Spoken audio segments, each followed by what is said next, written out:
विद्या भोग करी यशस सुख करी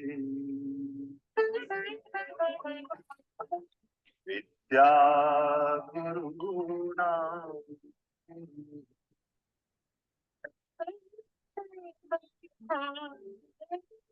विद्या बंधुजनो विदेश गमने विद्या परा देवता विद्या राजसुपूजिता नंदन विद्या विहीन पशु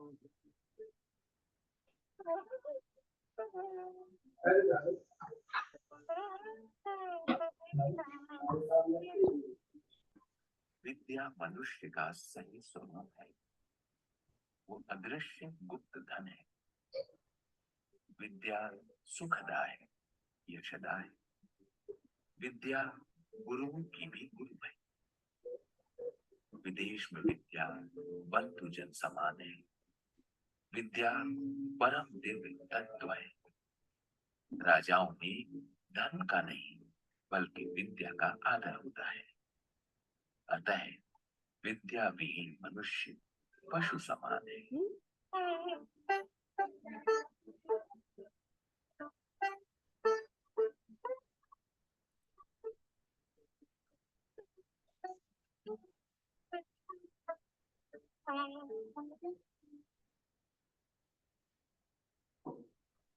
Good afternoon. Good afternoon. As Shubhashika rightly described, knowledge as a supreme wealth, and hence person should be always be thirsty by gaining new knowledge to excel in his work. Today, artificial intelligence has entered and occupied almost all the fields and libraries also. I am Dr. Pratnya Bhusekar on behalf of Foundation Bhavan Srimati Surajba College of Education and St. Teresa's Institute of Education welcome you for a national webinar on artificial intelligence and machine learning for library and knowledge research center. We are delighted to have with us Dr. Parhsarthee Mukhopadhyay, faculty member of Kalyani University, Department of Library and Information Science. Dear friends, leadership is the capacity to translate vision into reality. We are fortunate to have wonderful leaders so we can organize the strike of webinar. So I request Professor Dr. G.J. D'Souza, Principal in charge of St. Teresa's Institute of Education, to deliver keynote address. Over to Professor Dr. G.J. D'Souza. Ma'am Pradnya, humble request to mute all the participants because some of them have their audios on. Okay. Just I'm requesting everybody to mute themselves. Please. Thank you so much, ma'am. Please, everybody should cooperate for this. Thank you. Hello. A very good afternoon to one and all. It is always a privilege and pleasure to be amidst a fraternity of librarians and academicians who are ignited bulbs with the flame of knowledge, burning brightly within them. On behalf of the managements, principals, librarians, and faculty of the two colleges, Gandhi Shikshan Bhavan's Srimati Surajba College of Education and our very own St. Teresa's Institute of Education, I warmly welcome our distinguished resource person, Professor Dr. Parhsarthee Mukhopadhyay, and all of you dear participants to this webinar on artificial intelligence and machine learning applications in libraries and KRCs, which I believe is the need of the hour. Friends, artificial intelligence has come to be the latest equation changer in a techno-driven world, seeking instant solutions to almost anything and everything. You would unanimously agree that AI has permeated every aspect of our lives, revolutionizing disciplines like healthcare, finance, trade, business communication, and education along the way. Library science too bears witness to the beneficial impact of AI in the journey of its evolution. Libraries and knowledge resource centers are now evolving from mere traditional repositories of knowledge and information to smart learning hubs through the integration of AI technologies, transforming how they manage, access, and provide information to their users. AI is indeed becoming increasingly important in library science by way of several applications such as virtual assistants and chatbots, data analysis, digital collections management, and several others, which you will learn about in this webinar. The evolution of AI has been a remarkable journey with countless breakthroughs and innovations propelling the field forward.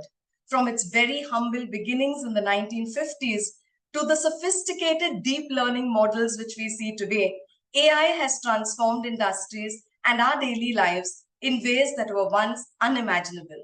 With regards to the field of library science, it's important, however, to balance the applications of AI with ethical considerations, privacy concerns, and the need to maintain human expertise in providing personalized and contextually relevant services. As we continue to push the boundaries of what AI can achieve, we will inevitably face new ethical dilemmas. Embracing the opportunities that AI presents while addressing its challenges will indeed be the key to unlocking a future where AI serves as a force for good, driving progress and prosperity for generations to come. I wish this webinar every success. As our distinguished resource person for this session, Professor Dr. Parhsarthee Mukhopadhyay helps you unravel and explore the benefits of this double-edged sword called AI. I leave you to ponder on the words of Leo Chun. The computer is incredibly fast and accurate. Man is unbelievably slow, inaccurate, but brilliant. The combination of the two is a force beyond calculation. A word of gratitude and appreciation to our very empowered librarians, Dr. Pradnya Bosekar and Dr. Shakuntala Nigot, for this initiative and their effort in organizing this endeavor. May this webinar enable each of you to understand AI in its truest sense so as to use it responsibly to take learning to the next level. Thank you. Thank you, Madam Zidit, for your inspiring word of wisdom. Really thanks a lot, ma'am. Some technical problem is before we proceed further, many participants are writing in the chat box. There is no voice. They can't hear anything. So one thing you can do, you can ask to stop sharing. Stop sharing? So that will help, I think. I have already stopped my screen. Now sound is okay. Dr. Rahul is saying sound is okay. Now the participants, can you please write in the chat box if audio is working now? Can hear, madam. Yes. Thank you very much. Okay. Again, thanks, Madam Judith, for your kind words. Now, we are aware of emotional intelligence, social intelligence, multiple intelligence, and as a librarian, we are adopting so many technological changes. But now, new term is entering in our field is artificial intelligence. The rush of artificial intelligence can go astray if unguided. We really require skillful, knowledgeable Sarati to march towards perfect librarianship. Fortunately, we are blessed to have here with us Dr. Parhsarthee Mukhopadhyay to guide us on the topic artificial intelligence and machine learning for libraries and knowledge resource center. So I request Dr. Shakuntala Nigot, librarian of St. Indra Institute of Education, to introduce our guest. Thank you, Ma'am Pradnya. It is my proud privilege to introduce today's resource person, Dr. Parhsarthee Mukhopadhyay. We all knowledge professionals know Sir and his great contribution to the field of library science. And he actually needs no formal introduction. Still, I would like to take this opportunity. Dr. Mukhopadhyay is professor in Library and Information Science, and he is head of Department of Library and Information Science at Kalyani University, West Bengal.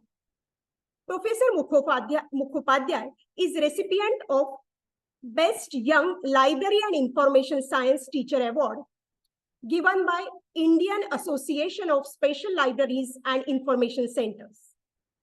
He is an open source enthusiast and has worked as a developer and promoter of many open source projects. He is presently a mentor of the Koha and Viewfind international developer teams, which are two of the most visible open source solutions in the domain of library and information science. He has more than 150 papers in journals and conference proceedings and 5 books in his beehive. His recent book on interoperability and retrieval was published by UNESCO in Paris.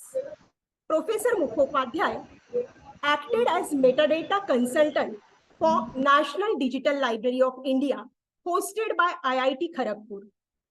He is presently a member of Advisory Committee for National Virtual Library Project of Ministry of Culture, Government of India. He developed Vidya Online as an e-learning portal for Vidyasagar University in 2006. He is currently running 3 online courses on Swayam platform. He is presently an associate editor for the Journal of Information and Knowledge, which is one of the oldest library and information science journals in India, which is initiated by Sir S.R. Ranganathan, the father of library information science in India. Sir, we are really grateful to you that you have accepted our invitation to guide us on today's topic, artificial intelligence and machine learning applications in libraries and knowledge resource centers. Before Sir takes over, there are 2 announcements for our participants. Participants, please post your queries and questions in the Zoom chat box with your name, designation, and institute name. Queries will be addressed in the question answer session at the end of the webinar. And also, please fill the feedback form with the correct details when it will be posted in the WhatsApp group at 4:30 p.m. today, as you will receive the digital certificates with the same details within 72 hours from now. Thank you so much. Over to you, sir. Thank you, madam. Am I audible to all of you? Yes, sir. Loud and clear? Okay. That's So, it. okay. So, thank you very much for all the kind words, and I extend my welcome to all the participants present here, all the fellow professionals and friends and colleagues. So, during my presentation, I will keep my video feed on. Again, during question answer session, I will open it. So, let us try to share my slide. Madam, can you make me co-host so that I can share slide? Yes, sir, yes, sir. I will do that. Please. Okay. So today's topic, you already know that topic is basically we are going to explore this new, technical, what I can say, the boom word, artificial intelligence and machine learning, how it is going to affect, this our profession and so on. So let me try. Okay, this time it is working.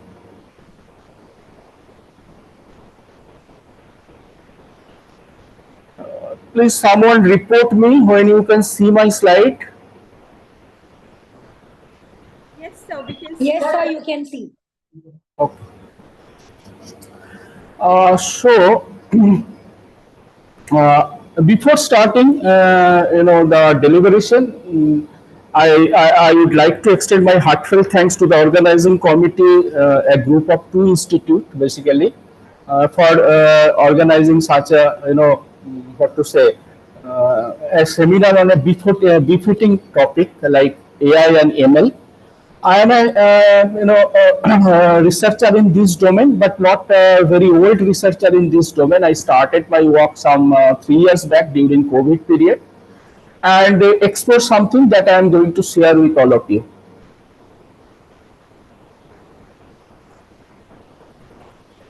Okay. So let me start with a lighter note. Up to 2019, before onset of the COVID, and BC generally we use for before Christ, AD, BC, and so on.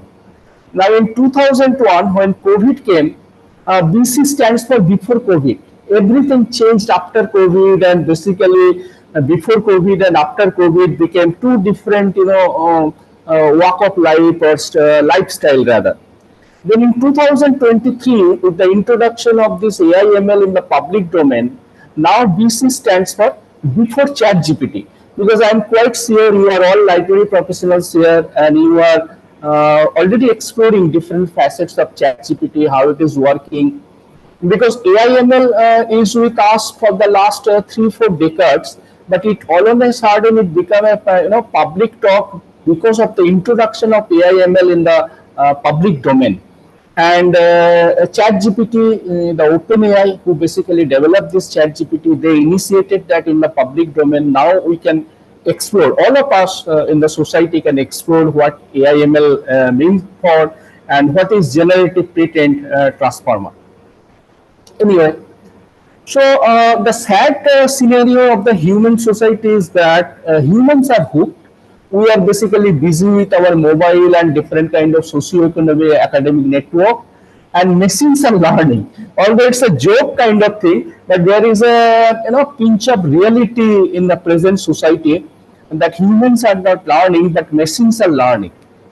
So with this lighter note, let me tell you that the entire AI/ML,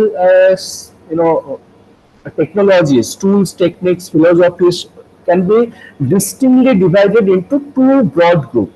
One is called the knowledge-driven AI, the product of the 70s and 80s. And from 90 onwards, with the introduction of internet in the public domain in 1995, availability of lot of data in different formats, bibliographic data, socio-academic network data, product-related data, customer reviews. A data-driven AI took place. And all the tools and technologies what we are going to discuss here are data-intensive tools and technologies, and these are called data-driven AI/ML. The knowledge-driven AI/ML, which we started way back in 1970 with the introduction of the programming language called Prolog, that became almost obsolete. Nowadays, everything we talk about is basically the data-driven AI, where we feed to the machine, millions and billions of data, and machine learn the pattern, and then they can answer your queries or predict something. Okay, so that is basically the technology people are following in the AI/ML domain. Now, before making a quantum jump inside the topic of today's, let me clear two things: that what is artificial intelligence and what is machine learning. Most often we synonymously use these two terms, AI/ML, but artificial intelligence and machine learning are two different things. Artificial intelligence, some people are in favor of the term synthetic intelligence in place of the artificial intelligence.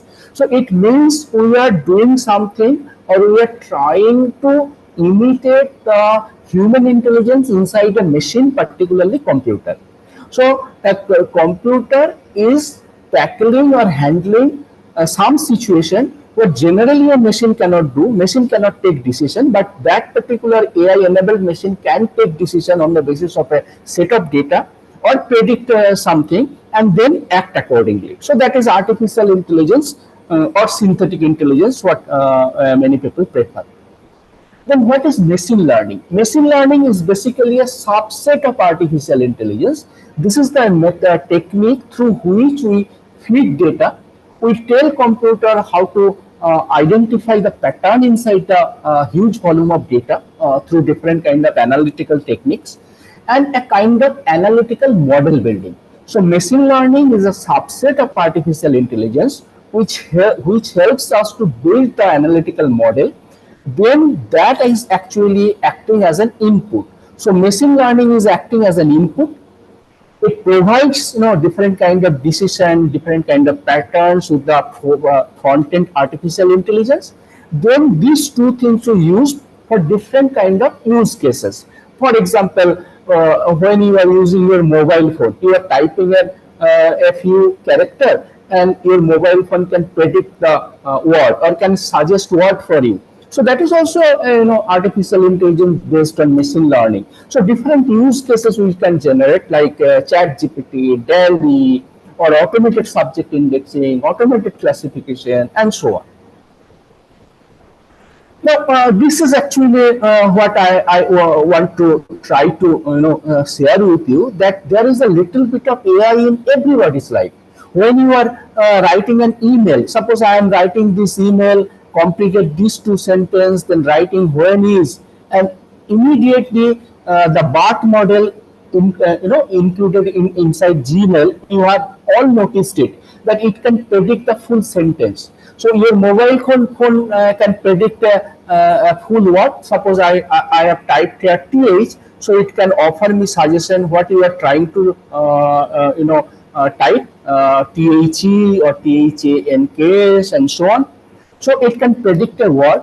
Now BART model can predict a full sentence, and in some cases you can attach your word, different word processing software like MS Word or OpenOffice. You can attach this kind of BART model, and you can complete the sentence. You type something, and the half of the sentence it can predict what could be the structure of that sentence. So this is a kind of AI/ML we are using almost every second, every minute when we are using our mobile phone or our email facilities or services.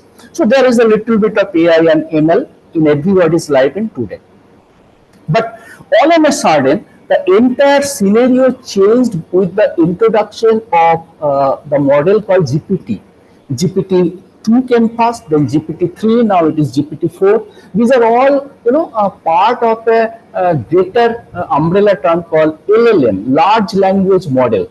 So large language model again includes different kind of submodels like BERT from Google, Lambda from Facebook, and GPT from OpenAI. So different companies produce different kind of machine learning backend, but GPT model actually won the battle of the large language model, and this is now established as a very prominent and very useful tool for the mankind. The beauty of this GPT-3 model, which is far bigger than the GPT-2 model with 175 billion parameters. That means different kind of data points people fed. And GPT-4 they predict that it includes 300 billion parameters. So every day they are increasing their model, the strength of the model, and it is becoming more and more perfect. And the really what makes GPT-3 apart from the other model, it's the creative writing. It can write a poem, it can write an essay for you, it can write a short story. You give the scene, it can produce the next scene in a script writing and that kind of thing. It can code. You give a line of code and request the model that you complete this particular code. 52 to 53% cases the code writing model is quite successful, and in other cases you need a little bit of tinkering at the human end. So these are the things happening with the GPT-3 model, and presently they are having GPT-4 model. Okay, so GPT 3.5, what ChatGPT is actually using. So I can ask a set of questions. Suppose, for example, write comments on the basis of this input. So I have given a sentence and asking GPT model that you write your comment on the basis of this input. So it can write comment or rewrite a particular comment. I can directly ask a question.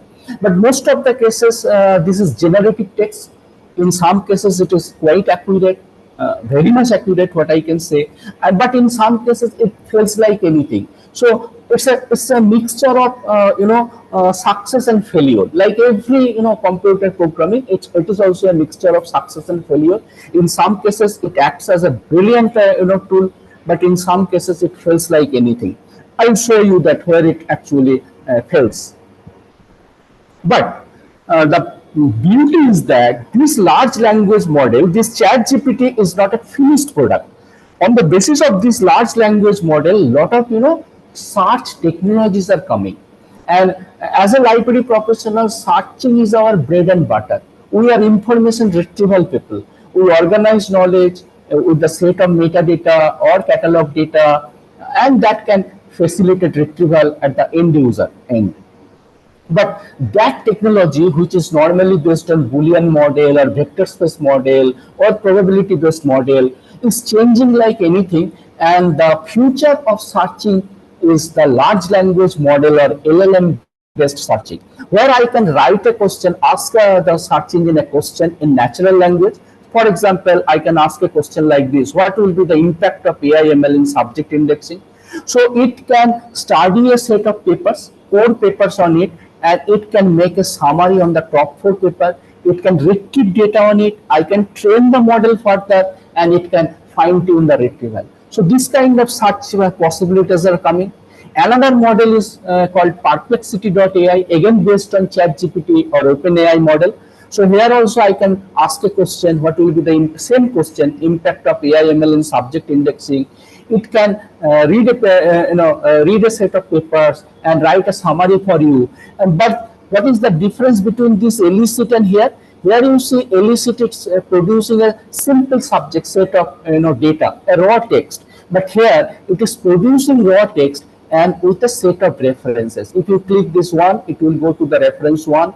If you click 2, it will go to the reference 2. So that the way we, human being are going for different kind of technical writing with sufficient data, substantive data, different kind of references. Exactly that model is followed by this Perplexity.ai, a step forward in compared with the elicit.org. But both of them are using, this at the back end, they are using GPT-4 model. And these two are completely free, for everything. So just excuse me for a second. I need to sign something here. Just for a second. And meanwhile, you are getting my voice loud and clear, na? Everybody? Please tell me. Yes, sir. Okay. Just a second. I need to sign something here.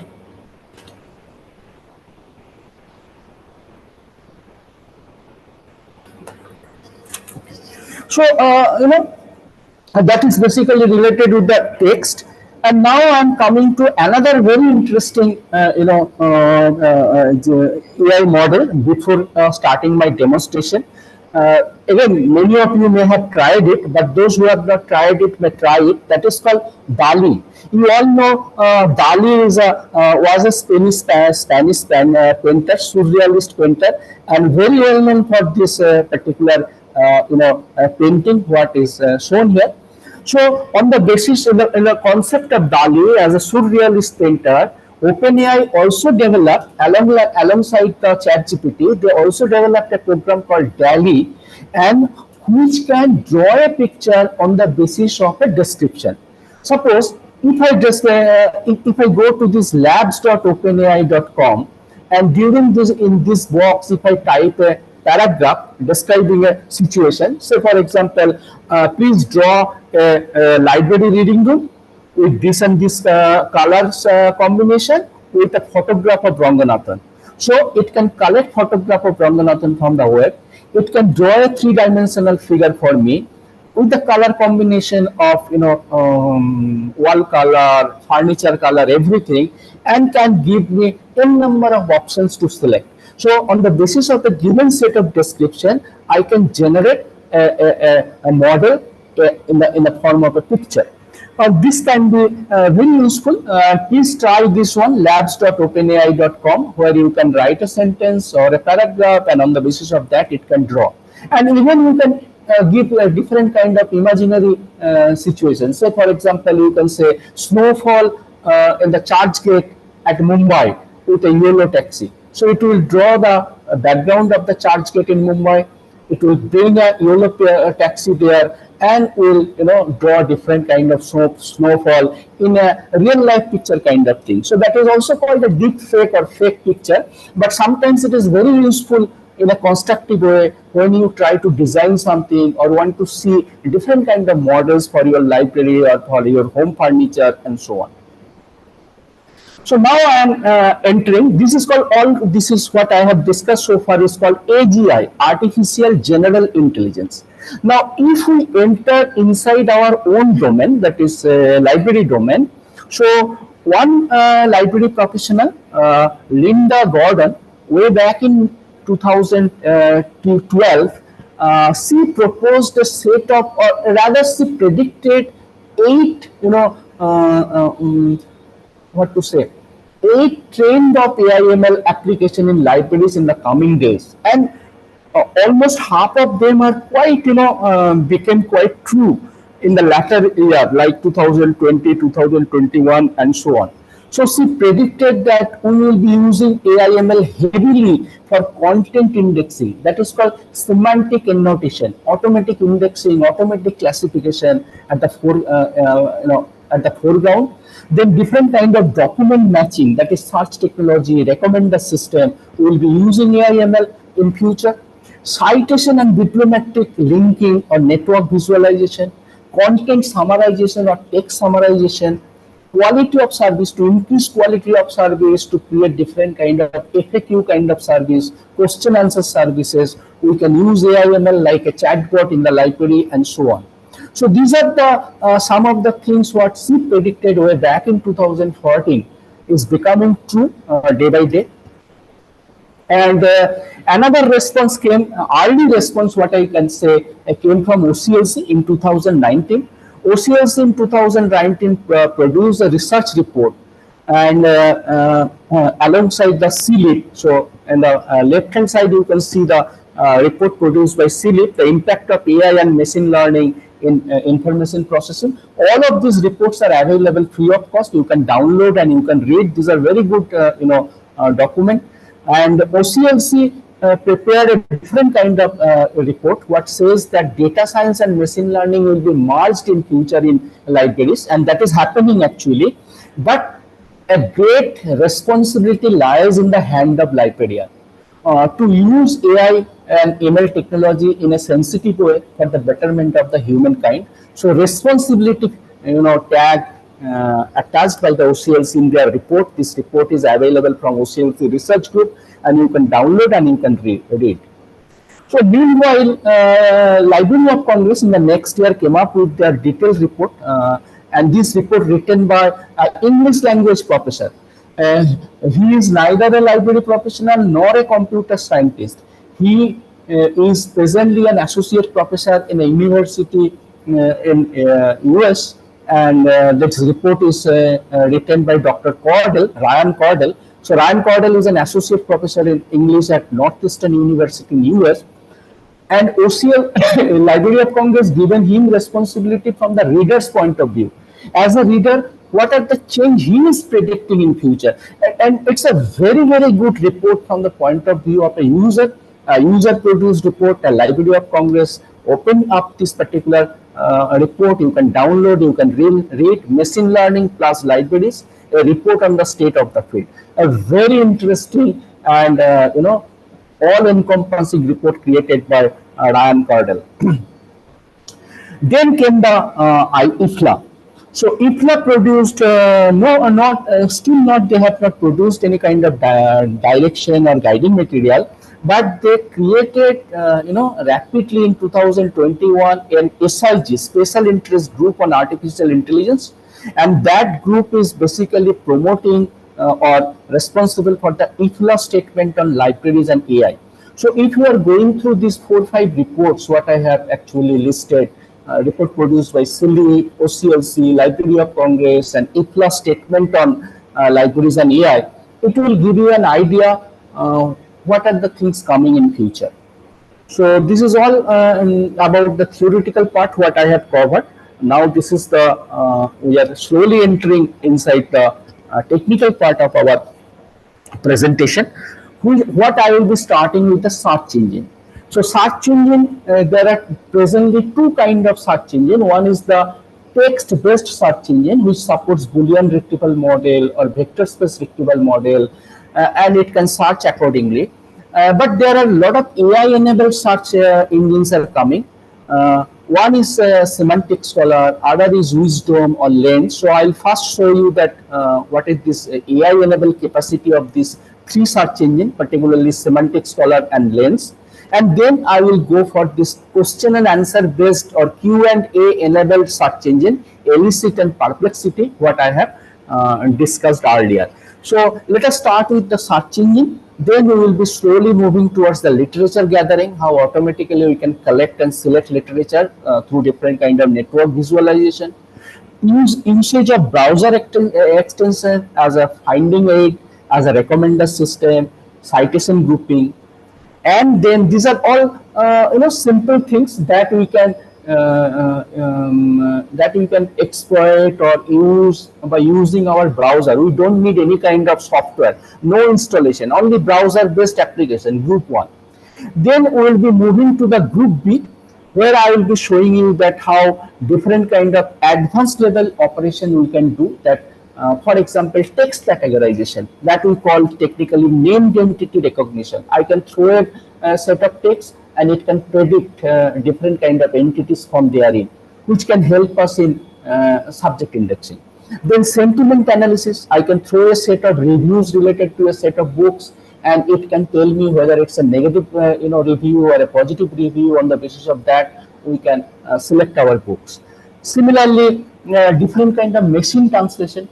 I can throw a particular text and it can translate on behalf of me. And finally, data reconciliation.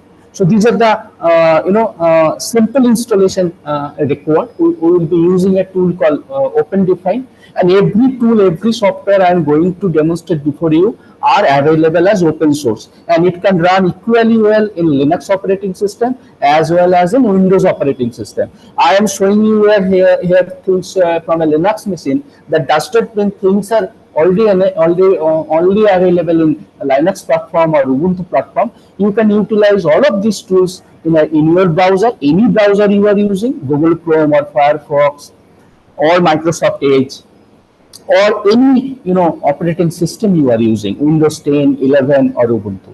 So then in the group C, I will be showing you some of the advanced level feature, that how we can train a machine to create class number, to predict subject indexing term from the Library of Congress subject heading, and so on. What is the process, what we are doing, that I will be sharing with all of you. So let us start one by one. Let us start with the group 1.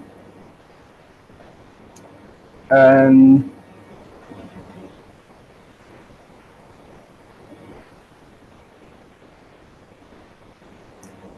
please tell me, can you see my screen?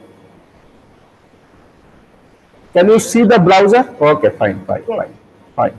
Okay, so let us start with the way we people search. Say I am going to google.com. So what I am searching here, let us say I am an advanced level searcher. I am searching a phrase in title, all in title, then environment pollution. We library professionals are very much acquainted with this kind of search. So this is called field level search. I am searching this as a phrase, environmental pollution, in a title. That means the special keyword is all in title. That means all the word I have typed here must be available in the title of the document. Then file I need in the form of PDF. So file type :PDF, and document I need from I want that all documents should be originated from India, site :in. So these are, you see, all typical Boolean search. I am combining title and file type and site, three special or field level search. Field search in the field site, search in the field file type, or search in the field all in title, and then Google can produce result for me. So only one result produced, all in title, environmental pollution. Let us change a bit and file type colon PDF. That means document must be available in PDF and originated from India. So now you see, okay, what I am missing here, all in title environmental. So spelling is a little bit of mistake, environmental pollution. Let me try. Now you see, against this query, Google produced 625, result. Or everywhere environmental pollution is in the title, everywhere file is available in PDF format. And if I go to the last of the last result, then also this is actually maintained by Google. Consistency is maintained by Google. All is originated from .in domain. Everywhere it is .in domain. If I say no, I need from AC.in domain. So most of the college universities are registered here. So now there is 136 result, and everything is now coming from AC.in. Everything is coming in the PDF format. So that is a typical Boolean and vector space retrieval model, a combination of Boolean model and vector space retrieval model. And everywhere, like when you are using your ILS, in your OPAC, in your disk space, all the backend search engines you are using, like for Koha you are using Zebra, disk space you are using Solar, everywhere this model is working, and we are quite habituated with it. But what I am trying to say, the things are changing. So let me show you some of the AI-enabled searching tools. My favorite one, let me start with that, Semantic Scholar. So Semantic Scholar, like suppose I want to search the same phrase from here. And what is the difference between the Google Scholar and Semantic Scholar is, you see, Semantic Scholar is produced by Paul Allen Institute of Research. That they are actually big producers of different AI-enabled backend models. And Paul Allen was a co-founder of Microsoft. So after retirement, he opened up the Allen Research Institution, and Allen Research Institution came up with this beautiful tool called Semantic Scholar, an AI-powered research tool. So when I am searching here, you see the same environmental pollution, and if I search here, so where is the piece of AI? Why I am saying it is AI-enabled? Here you see, it can give you TLDR. TLDR is a technology called too long, do not read. Too long, did not read. So that's an abstract I don't want to read. Let us employ a machine or deploy a machine that will read on behalf of me, and that will summarize the entire document in one informative sentence. So here you see, these are not abstract of the paper. These are all called TLDR, one line informative abstract for the paper. So I can read this one line summarizer, one line text summarization created by AI-enabled techniques in Semantic Scholar, and then I can select whether I am going to read this paper in full text or not. So this is one of the change coming.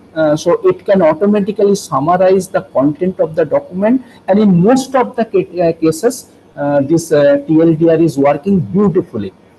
And there are a lot of other options there. You can go for different kind of filter, like we did title filter, site filter in case of Google. So here I can use date range, hash PDF, author, like a normal search tool. But the AI-enabled feature of this tool is that AI-enabled feature of this tool is that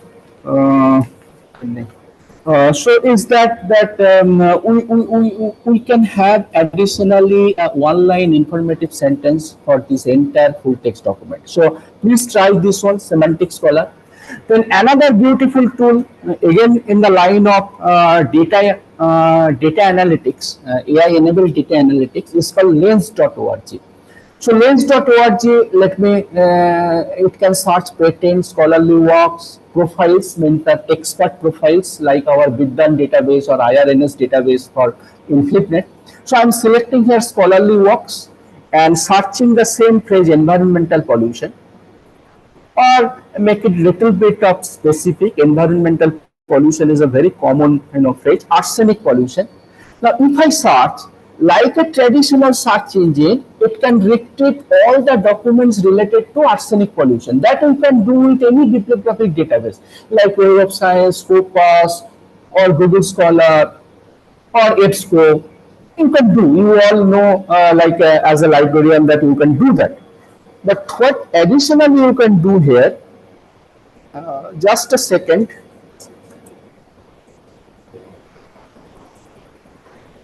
और कुछ होता है?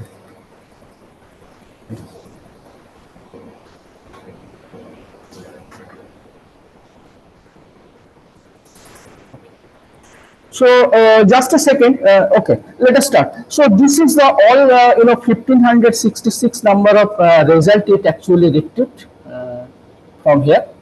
Just like another one, but here you see another beauty of this one. Let me. There are a lot of filtering techniques like Semantic Scholar or Google Scholar. You can filter by publisher, subject matter, open access, and so on.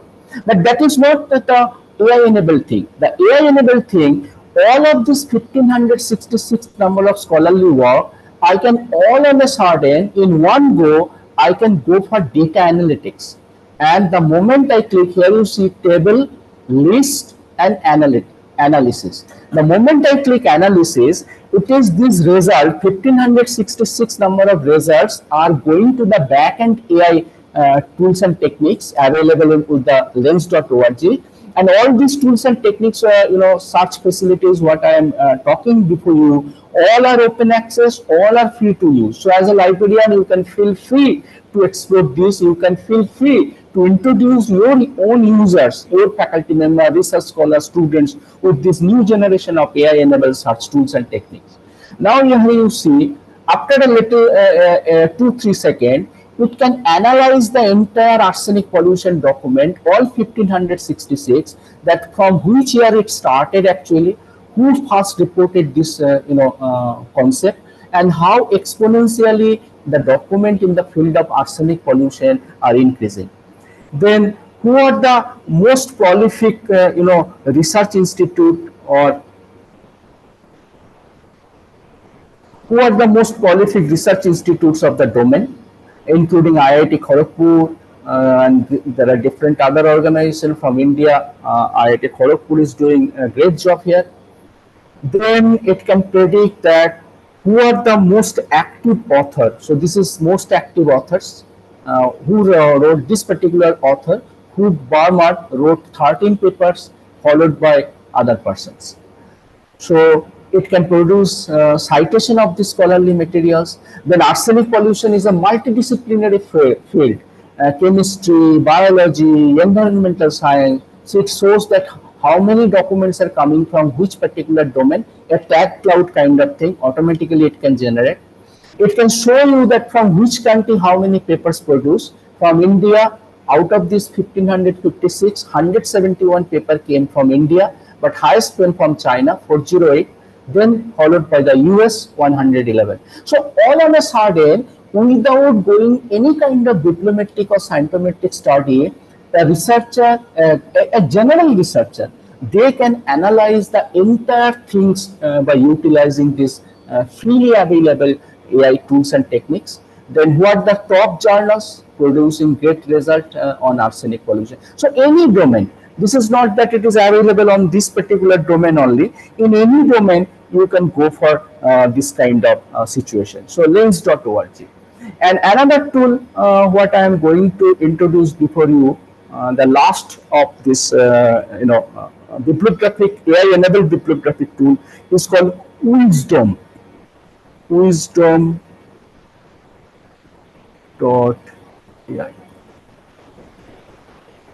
Wisdom.ai is an intelligence, search intelligence. It's not a search tools. It's a search intelligence.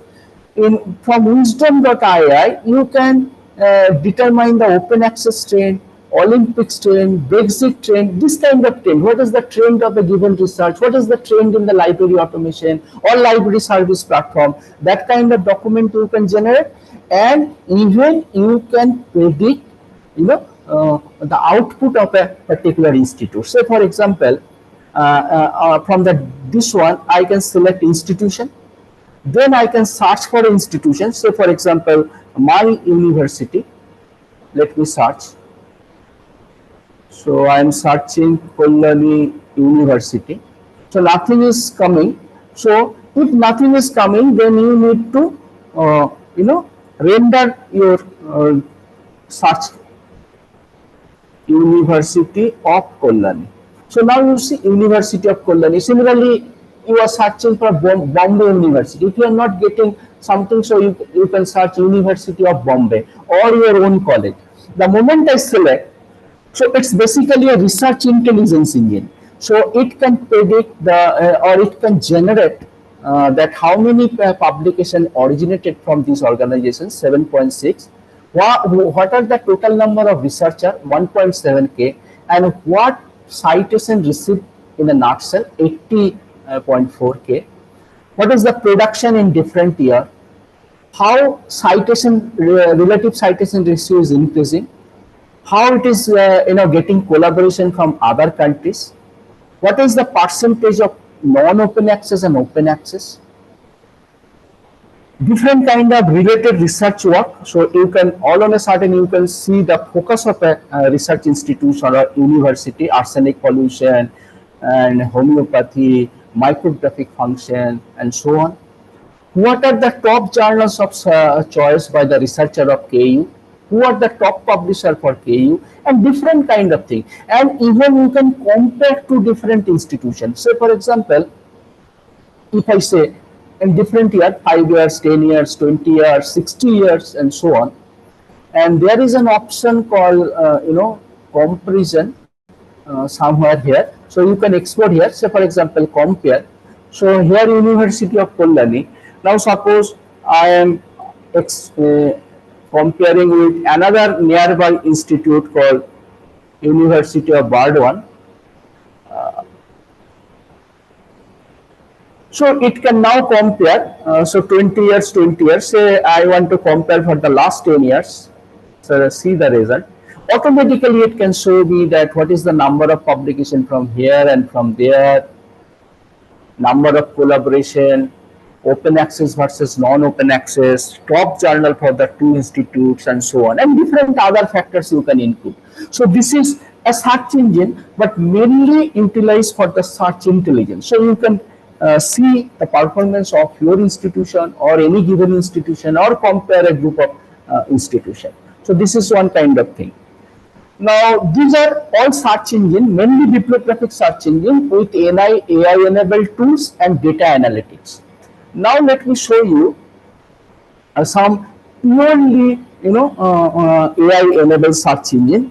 One I said that Elicit is a very interesting research tool. You can log in. Say for example, I am already logged in. I think you can log to with your Google account. No issue. You don't have to register. So let me ask a question. What is the latest trends? Here you see, I am not creating an artificial search language like we do in a library setup or bibliographic search engine setup, like all in title, file type, author colon, title colon, then add and. No, I am just asking in natural language. What is the latest trend in library automation? A simple question. Suppose it's a research question. Then if I am not quite sure that whether this question is correct or not, I can brainstorm the question. The moment I click brainstorm research question, it can tell me that these are the alternative questions you can ask. What are the most popular library automation system? How have libraries adapted to the changing needs of patron? What are the benefits of library automation software? These are all alternative questions. So let me, this question is much more research oriented. What are the challenges of implementing library automation system? So if I ask this question, what it will do, it will search and gather all the papers related to the topics of library automation, particularly related to the challenges and implications. It will make a summary of the top 4 papers. So this is the text summary it is creating, four papers. And apart from that, I can train so suppose these are the initial result. So I can now train the model. So this I think more relevant for my query or for my requirement. Then this one may be the relevant. This is the relevant. Then I say that clear unstart. So only 3 will remain there. So only 3 papers will remain there. Now I can say or ask the AI say backend AI system that on the basis of this input I have selected 3 papers. Now you show me all other papers similar to these papers. So show me like start. So all the rest of the documents on the basis of the training you have given, that now you see predicting more and more challenging. So you can again train it, say this and this. I'm doing it blindly. Then clear answer. So now I have 6 number of papers. Now I can again click show more like this. So in this way, in different stages, I can teach the machine or train the machine, and according to that, it can create the details of the paper and the abstract of the paper. I can add many other columns. Say for example, if I want to add a DOI column, I can add. So another DOI column will be coming. If I want to add the name of the journal column, a journal column will came. So this paper came here.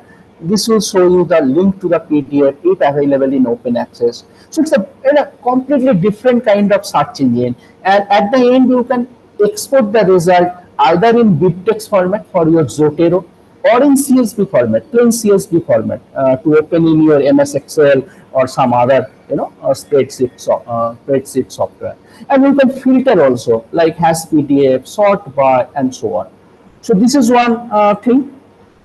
Another one is that its ability, the new model of Elicit version 2 is also coming.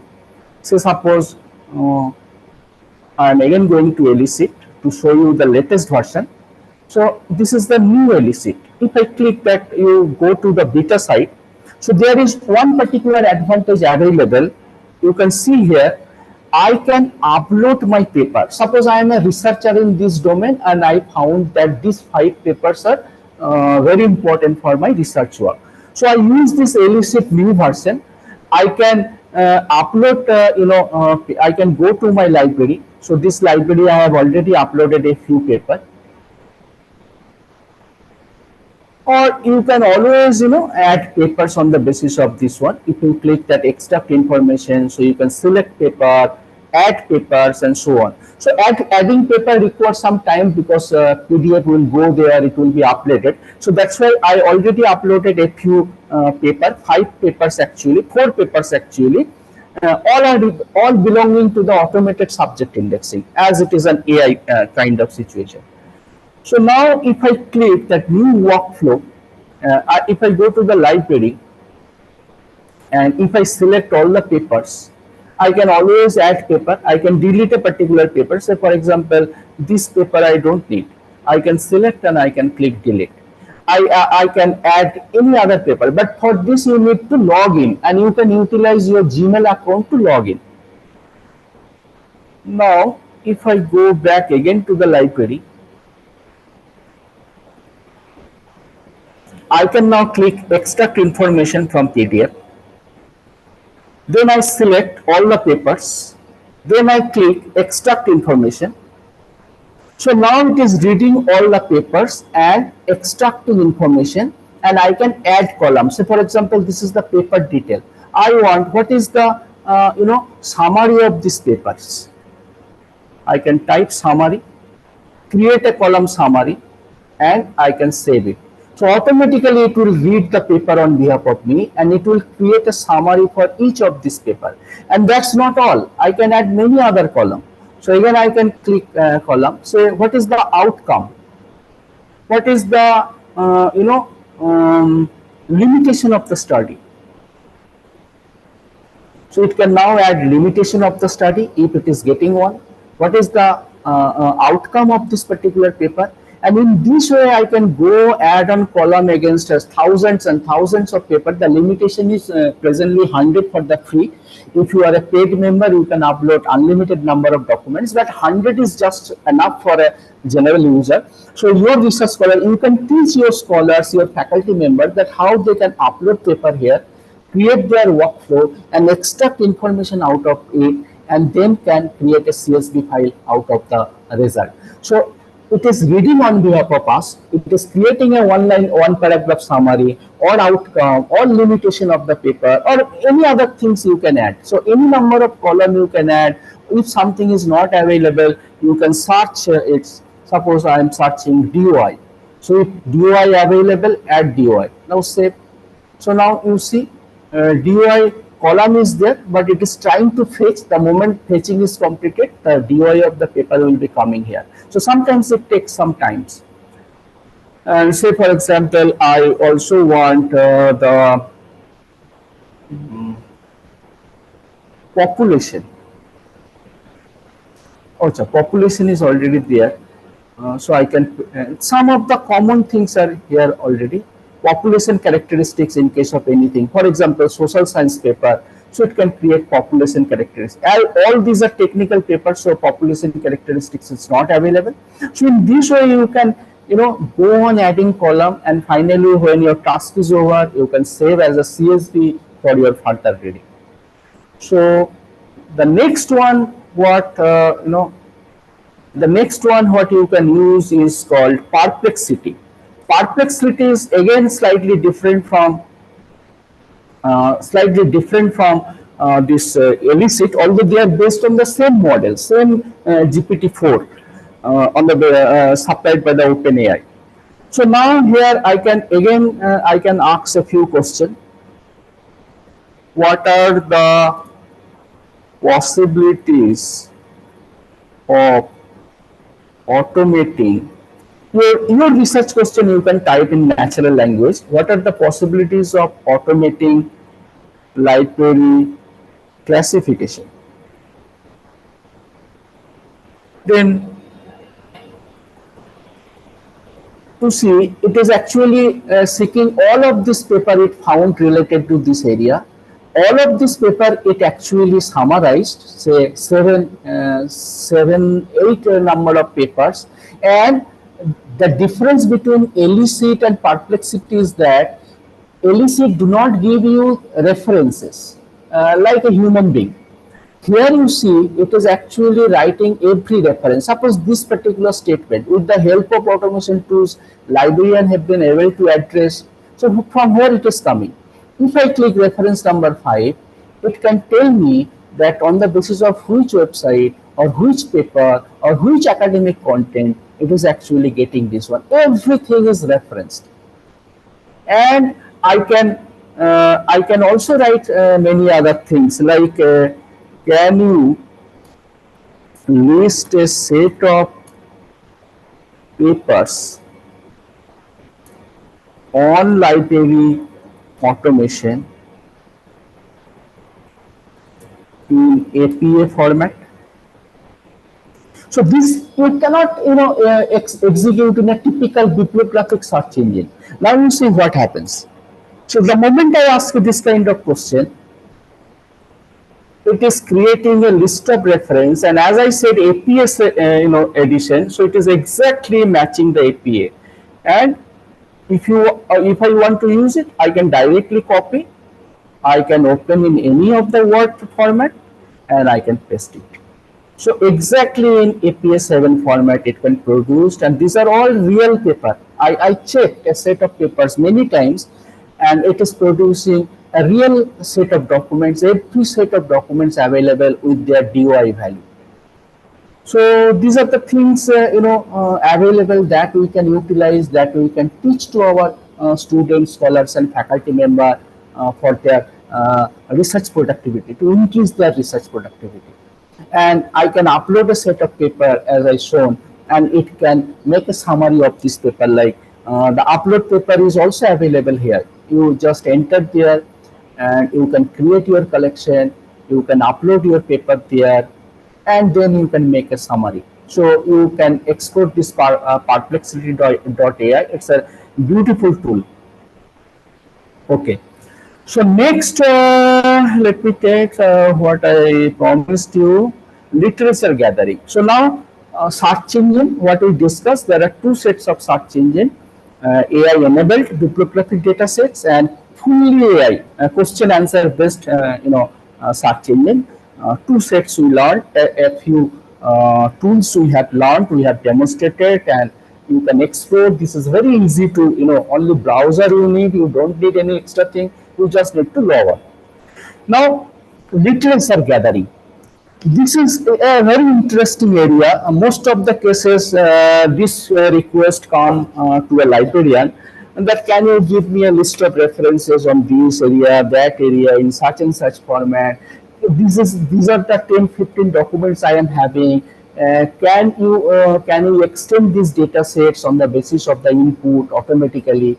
So all you can teach your users, your faculty members and scholars, that these are the tools through which you can do that. So what I am going to share with you, I will start with a handful of bibliographic, citation or references. Say, for example, a set of 5 or 6 core papers. Then I will show you how can I increase that document by using some free tools. And again, I am repeating, all the tools, every software, what I am discussing here, all are available free of cost. Okay. So again, I am minimizing it and going to Zotero. So I have here my Zotero. Zotero, as I said, that the tools I am using here available in Linux and Windows both. You all know, as a library professional, Zotero is an open source. This is the site, zotero.org. It's a very easy to install reference manager. Open source, you can download for Windows, Mac and Linux, no issue. Just double click, it will be installed, and that is it. So by using Zotero, I have developed a set of data. CD Zotero. Let me start my Zotero. So my Zotero started. And here you see, this is a set of a few bibliographic details. One of my scholar, I have taken the data from one of my scholars. She is working on the gender neutrality of libraries, some research project. So these are the I am selecting now blindly a few document from here. So blindly I am selecting this one, 5. Let me select one book of Olson.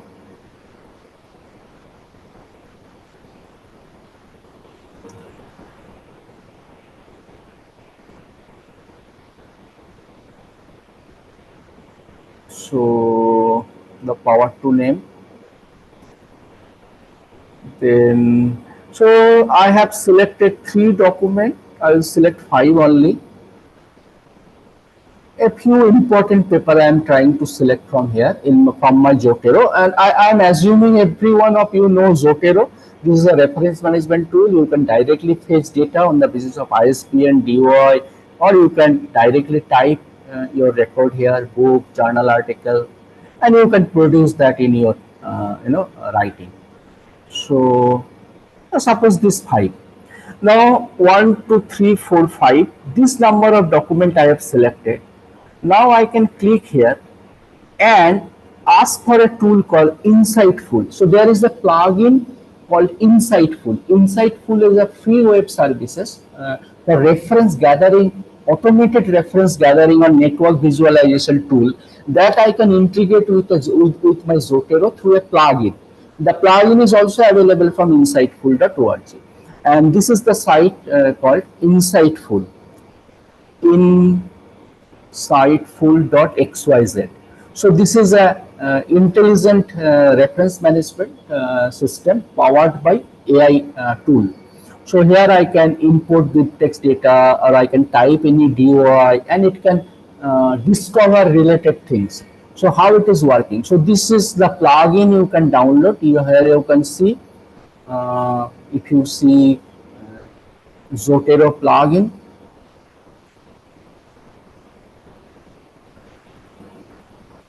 or you can search here insightful Zotero plugin, and you can download this Zotero plugin and you can install like other plugins. So what this does actually, right from my Zotero, I can call my insightful. So on the basis of this 5 paper, create a graph of the paper. So it will create a knowledge graph of who are the related author, what are the related papers, what are the most important papers that I have missed, everything on the basis of my input of this 5 paper.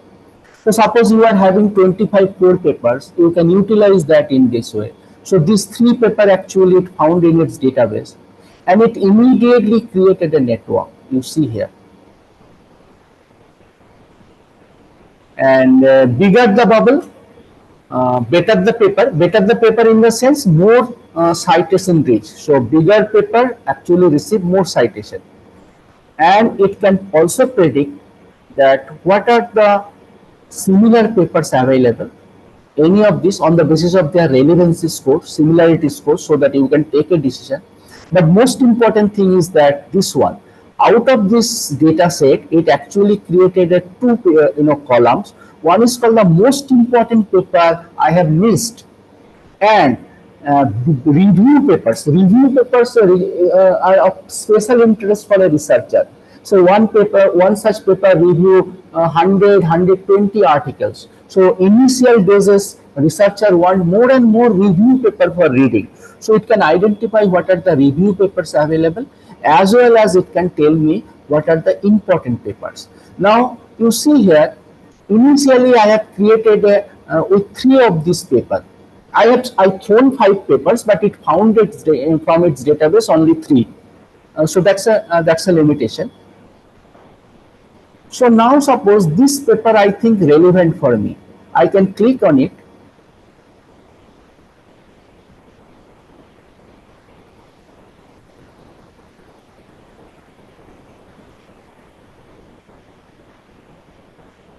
Okay, sorry. So this paper is already I am having transgender subject access. That's why it is not opening. So it is saying that these are the papers. So plus sign means this paper is not available. So if I want to add, I can click plus sign, and it should tell me that, okay, let me try another one. Some problem is there, I think.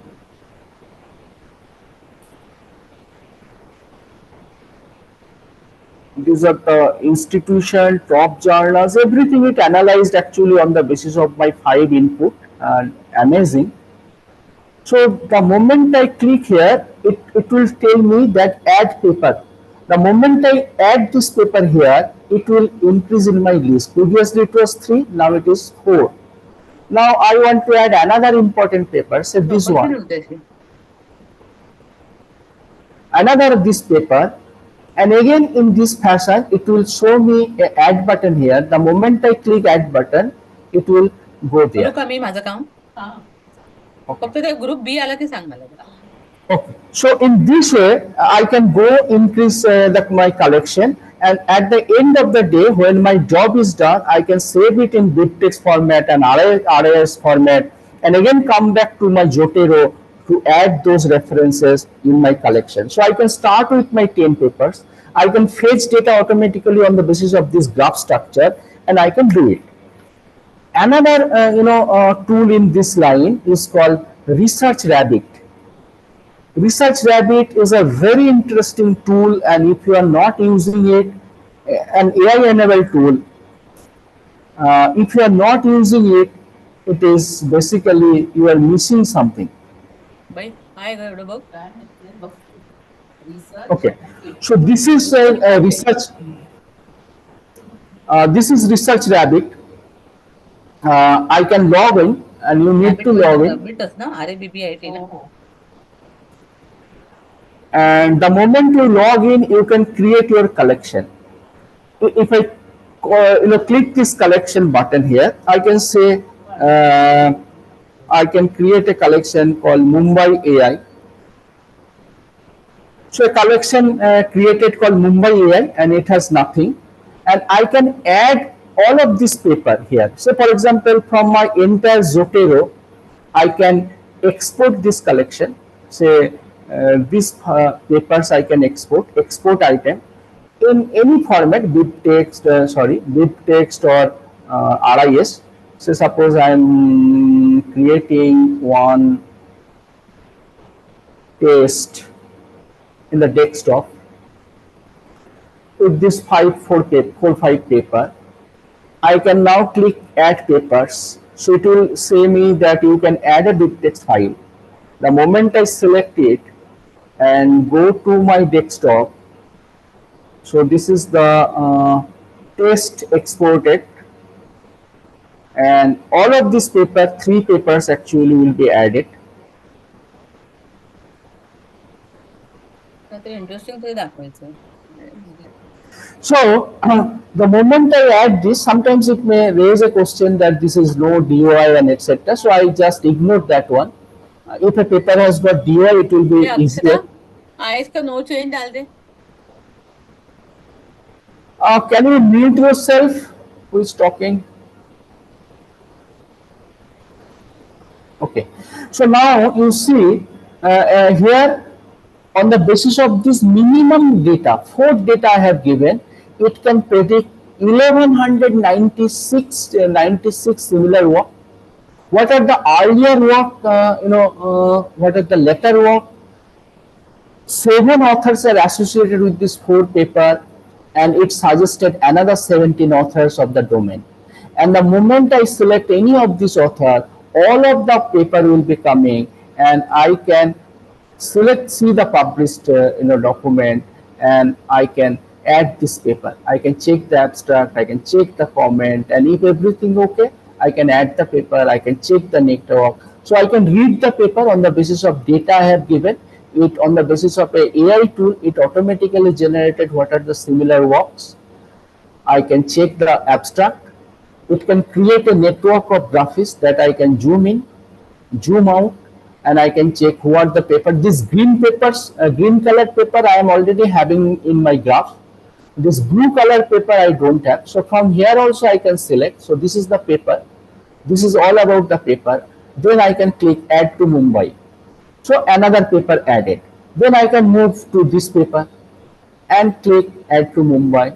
In this way I can check, read and add the paper to my collection.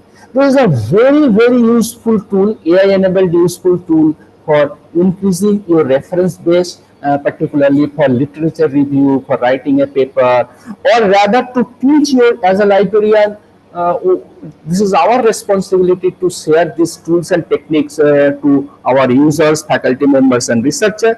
So it's a beautiful tool. You introduce them, and it's a very simple thing. First you create a 5-10 papers, come to Research Rabbit.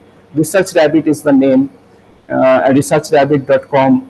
Then you upload that bib text file. It will create a related paper graph. You select any of this paper by reading this, and you can either, if it is available, it will ask for remove.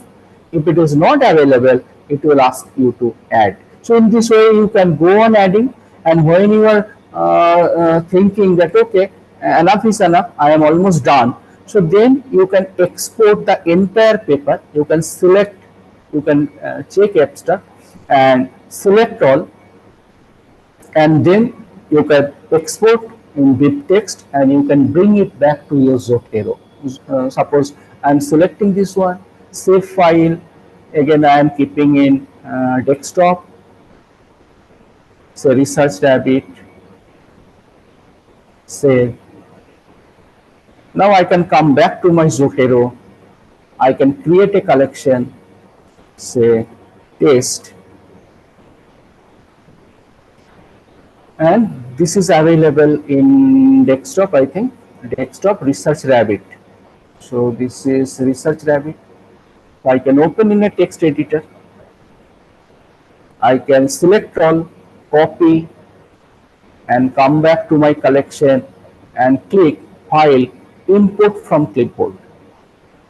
So it will import all the 8-9 papers I collected. So I I initially collected a set of 4 papers, went to Research Rapid, collected another 4-5 papers, altogether 9 papers I have collected, 4 plus 5, and then I bring it to my, Zotero. So in this way, next time you can go with this 9 paper, collect another 20 papers and bring back all 29 papers. In this way, you can enhance your related paper. Within one day, you can build a related paper collection of 1,000 plus, 1,500 plus. So this is a very interesting tool related to Research Rabbit.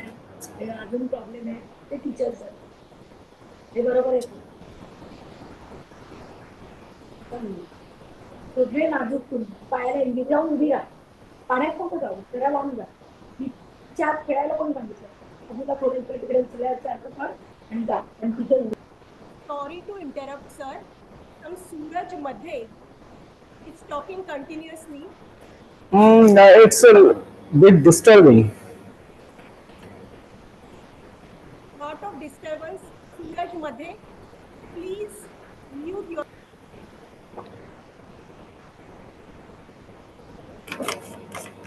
Okay, so it happens actually. So 2 tools we learned, 3 rather. First, you install your Zotero, create a set of data, go to Insightful. Insightful is a, it has a limited capacity. If you are not satisfied with Insightful.xyz, come to Research Rabbit. Research Rabbit is a very, very powerful tool. It can create a network of documents within a fraction of a second. Then on the basis of your reading, you can go on adding.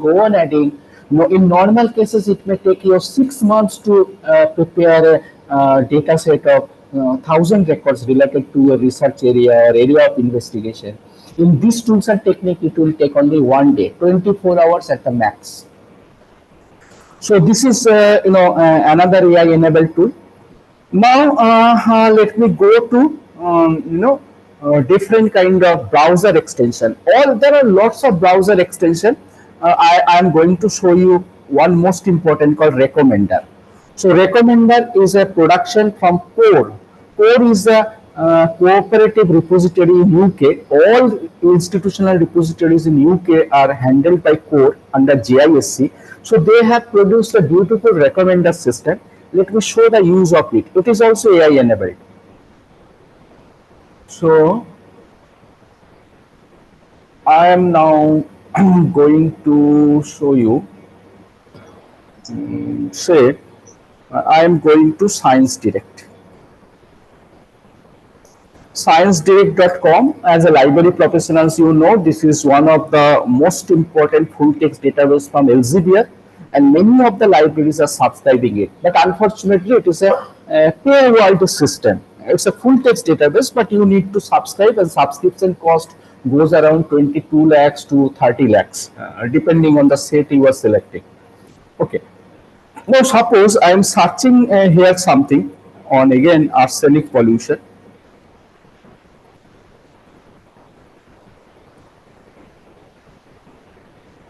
Okay, so a lot of, some of the records are open access. For example, this research article is open access. I can open the full text, I can download it. But 90% cases, this is, commercial. You do not have any access. But suppose this particular paper is very important for me. Even a similar paper will do for me. How to check the similar papers in one of the biggest repository network of the world, that is called CORE, Cooperative of Repositories.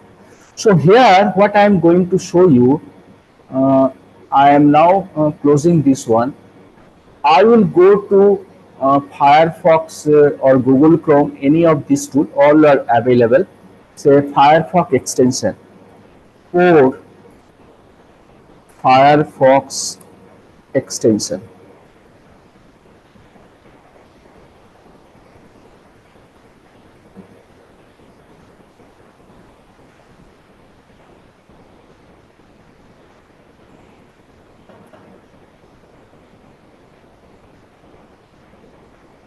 Okay, so this is called Code Discovery. Get this extension for Firefox. Similarly available for Google Chrome also. So now I am adding this, browser plugin in my code. So it will be asking add it. So here you see this is two extension I am having, Google Scholar button and code discovery. So after installing this extension, again I am going to Science Direct.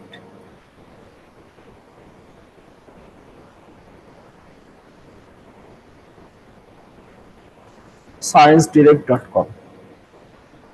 Again searching the same thing, arsenic pollution, and again opening the same paper.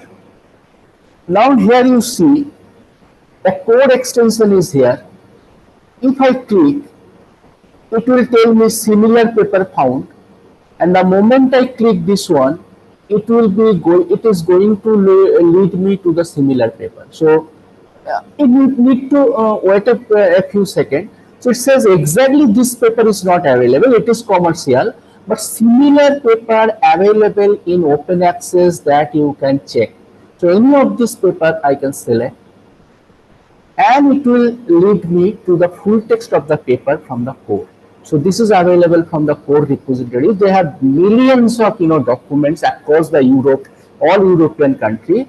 I can download the PDF file. So where is the AI working here? AI working here on the basis of this recommended tool. So it is actually reading from the publication you have opened, the title of the paper, abstract of the paper, and a little bit of introduction and so on. Then on the basis of that, it can tell you that what are the equivalent open access paper available, not the exact paper, but this may also serve your purpose. So the automatic recommender or relation between your commercial closed access paper and the available open access paper in code is matched beautifully here. And in most of the cases, although I am showing here you randomly, this is my experience is that in sometimes I found the better paper in open access in compare with the paper in Science Direct. And that is my everyday experience with code. So don't miss this one. You don't need any kind of computer skill, special computer skill. Add on this code recommender, and it is going to help you like anything. So there are similar recommenders available, similar AI enabled tools available as a browser plugin, like Unpaywall, Open Access Button, then S-Site. S-Site is another beautiful recommender system that can check how many citations a particular paper received, and also can categorize citation. Citation may be of 3 kinds. I am supporting your view, I am contradicting your view by citing you, or I am just mentioning you. So what kind of citation this paper received and how many of them. So another browser extension is called S-Site Firefox extension. So this is extension. Just you need to click add to Firefox, add. Okay. Now you see after this is over, then again I am coming to this particular paper and refreshing it. So automatically you can see the moment I refresh it, another tools I am having apart from this code, that S-Site is working. It reads the paper DOI, it automatically fetches the citation data, how many citations this paper received, and what is the supporting citation, what are the mentioning citation, and what are the contradicting citation. At any point of time you can hide it or you can display it. So for every paper you are opening from anywhere, so for example it's not always Science Direct, so I am opening another paper from Taylor and Francis, T and F, say Taylor and Francis, another commercial publisher. You all know many big publication, library science publication like classification, cataloging and classification quarterly is published by here, this one. So I'm searching by CCP, one of my favorite journal.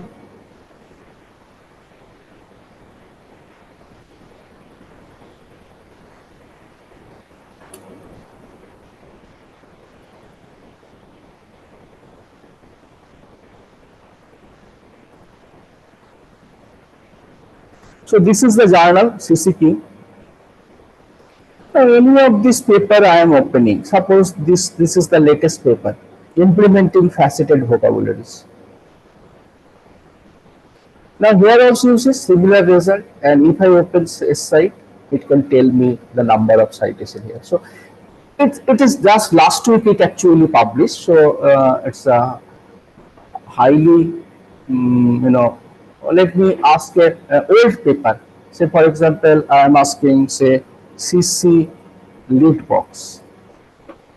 So if I open this particular paper, CC lead box, now you see citation receipt, two similar paper founds, everything. So with this kind of browser extension, AI enabled browser extension, you can also make your life slightly easier. So now let me go to the last topic of today, that is no, last but one. I have another 15 minutes, I think. Sir, yes, 10 Yes, sir. minutes you can take. Please continue. Okay. So now what I am going to show you a simple installation base. So all of this I don't require any kind of installation. Only browser can do my job if I know the tools. So now I am going to show you a kind of advanced level system, and here I am going to utilize this software, and this software is also open access software. This is called openrefine.org. openrefine.org you can download for any of this platform like Windows with Java. I recommend if you are using Windows, you better use this including Java version, or Linux. The Linux I am using here, the latest is 3.7.5. It released on 11 September. So this tool is again a very easy to install tool. Just click, double click, it will be installed. That's simple. And there I am going to show you how I can extract named entity from a list of records, how I can go for sentiment analysis and machine translation. Okay. So now I am closing my Zotero and opening my OpenDefine.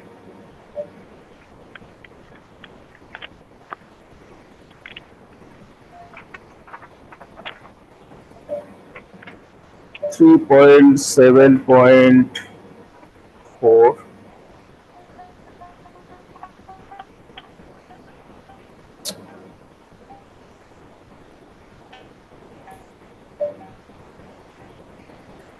So I am now opening my OpenDefine. OpenDefine very easy to install, and the moment you start it, it will opening up in a browser like this. It's a kind of spreadsheet. You have utilized Excel, but what I tell my student, it's a spreadsheet on steroid. And the beauty is that it's entirely available as open source tool. A lot of librarians are involved with this particular project, and it can handle bibliographic data.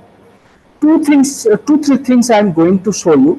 I will throw a book raw data like abstract or summary note, and it will extract main concept, main indexing term out of it. I will throw a set of book review. It will tell me whether it's a positive review or negative review through machine learning.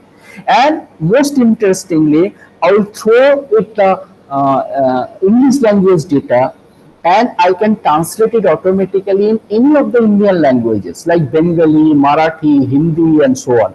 So I will use here Bengali and Marathi so that all of you can understand. So let us try. Okay. Go. Let us try one by one. We have another 15-20 minutes. Okay. Okay. I need a few data and a few mark data. So this is a Springel Nature metadata downloader. I can download a set of mark records from here. So let me select English language, and I am interested in literature. So I want to download a set of books on literature, culture, media study. Year I want only 2021, or any year, more than 1 year you can select. So it will tell me there are 410 books. Then I can download either in Excel or Mark XML and so on. So I can now go for the Mark 21, so that you can understand that how Mark can be, So let me select a folder. I'm selecting a folder here.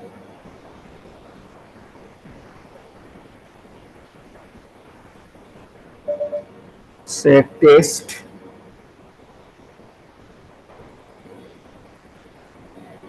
So now you see in my folder, a presentation folder, I have selected or downloaded this data test from Springel Nature, extract here like unzip, and here you will see a set of mark records. So what to do with these mark records? How can we transfer that mark record in my OpenDefine? So many of you people are using MarkEdit as a tool. So I have also MarkEdit installed in my machine. So I'm using MarkEdit is it's not an open source, but it's a freeware. You can download, install again in Windows or Linux, no issue. So I can start my MarkEdit.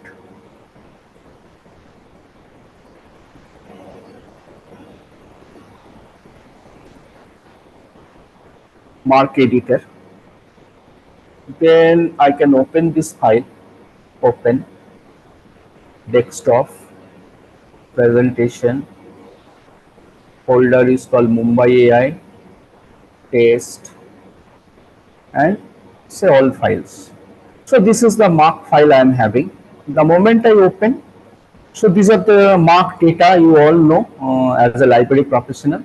Now the beauty you see, I can export this data in OpenDefine, export for OpenDefine. So again I can select the same folder, presentation, Mumbai, this test, let me give a name, say test Mumbai, and I'm selecting a format here, TSV format. So export has completed. Now my MarkEdit job is done. I just exported the mark record in the OpenDefine format. Then I can come to my OpenDefine, what I have already started. I can create a project from that particular converted file, desktop, presentation,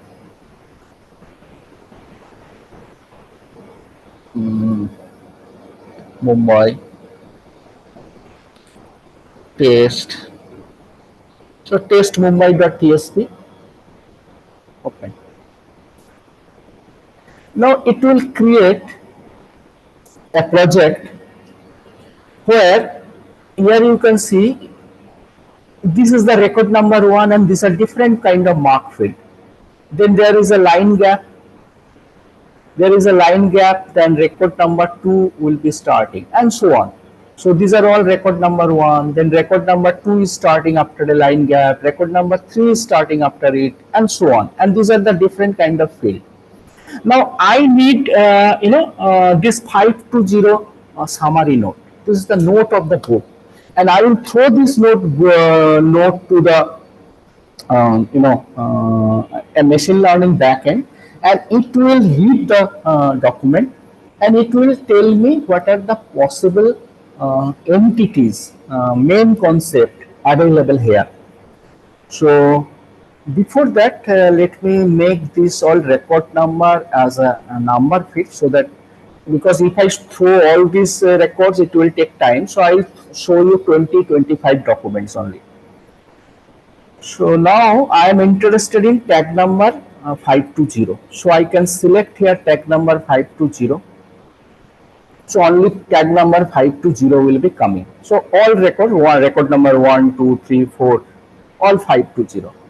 Now I don't want to disturb this original data, so I am creating a additional column called raw notes. And this $a I don't need. I need a pure text, so I can just say value dot replace. I want to replace $a with nothing, so that I can get the raw text. You will see what is the effect. So you see here, if I give value dot replace $a, I want to replace this $a with nothing. So it will create a text, only text, this collection without $a. So a raw note field created, only plain text. Now this text I will throw, it will read automatically. It will go through a text categorization machine learning backend, and it can identify what are the main concept available in this document. It can help me in identifying the main focus of the document, because when you are indexing a book by using a thesaurus or a Library of Congress subject heading list, you always read the book to understand the possible keywords, so that it can be done automatically by using AI and machine learning. Here again I can see here you see there is an option called extract named entities. The model is called NER, named entity recognition. I have already installed a few named entity recognition. Dandelion is an open ODBL, open access data source. You just go register and you will be getting a token like this. So by using this token, I can add a column by fetching URL, give a note, say Dandelion is the service name. Then I can write a simple, this thing.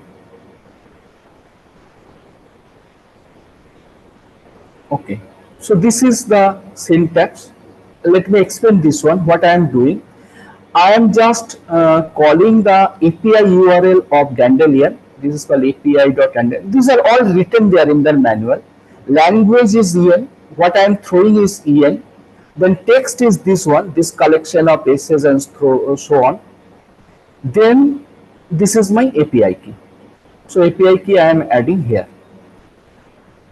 But before that, if I don't want to throw everything, so what I will do, I will select the 20 documents only.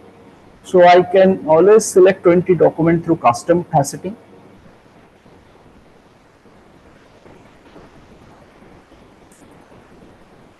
So want to say 20 documents I am selecting. So 20 documents. So now it is showing the 20 matching rows. So this row I will be throwing to Dandelion to show you that how a machine learning can bring back the concept. Edit column, add column by fetching URL, Dandy. Then I have already written this one. This I have developed on the basis of manual. Only added this one and this thing. So now if I click OK, you see here it is throwing this to text to Dandelion and getting back the result. Let's see what happens. So the first book is the collection of essays, reviews, that so on. This is sentiment analysis. I did something wrong, so I don't want to do that. I want to do named entity extraction, not sentiment analysis. Sentiment analysis I will show later on. So add column by fetching URL. I wrongly selected this one.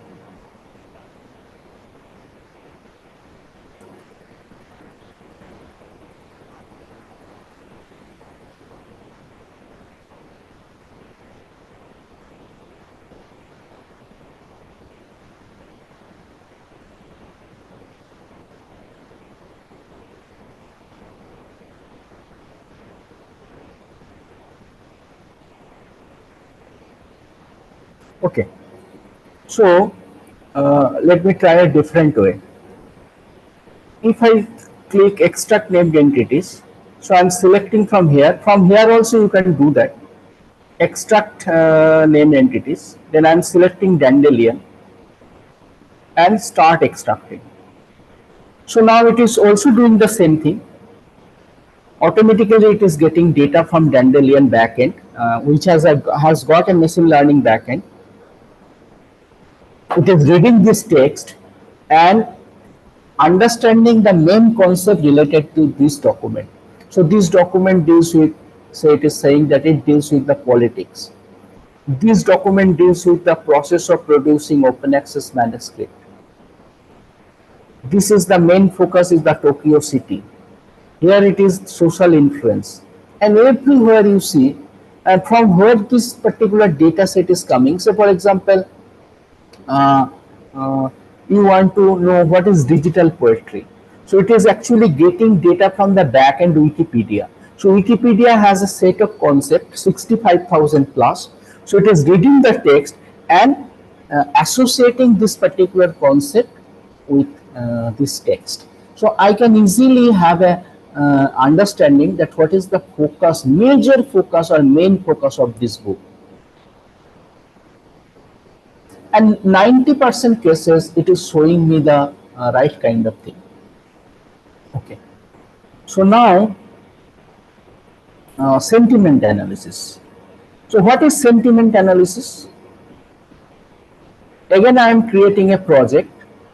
Say I have a set of document book reviews from Amazon. We have created a set of book reviews. So I actually created that one for demonstration purpose.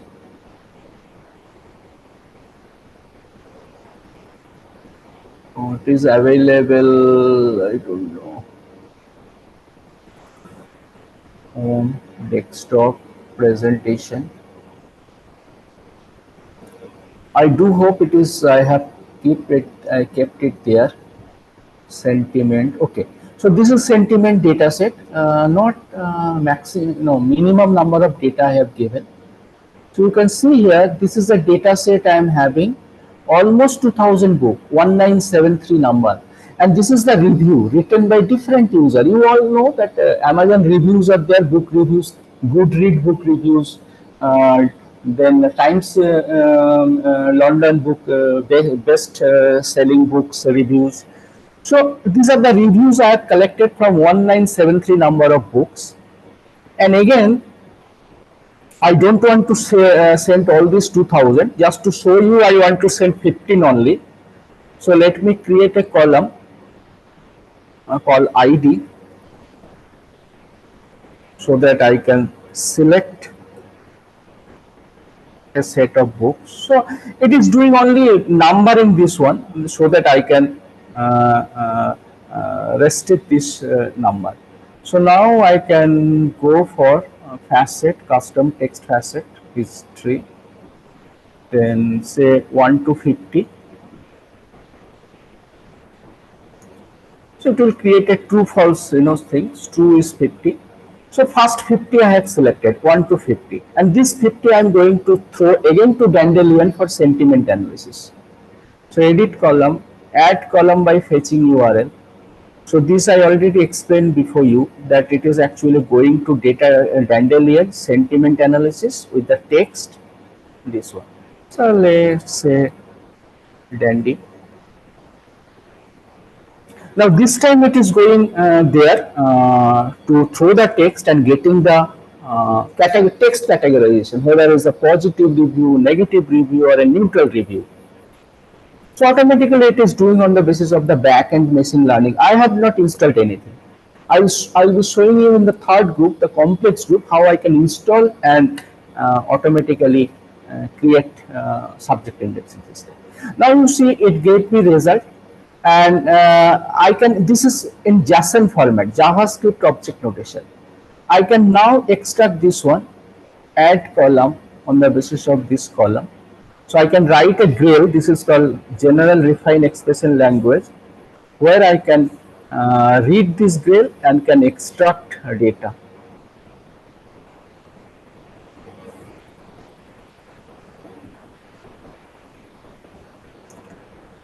Okay, so this is the grill, and it can tell me whether it's a negative or negative. Say, let me give name Senti. So now you see this 15 document I can now facet, and it can tell me that how many of these reviews are negative reviews, how many of these are positive reviews. These are all positive reviews, positive, and these are all negative. And blank 2 means it could not determine whether it's a positive review or a negative review.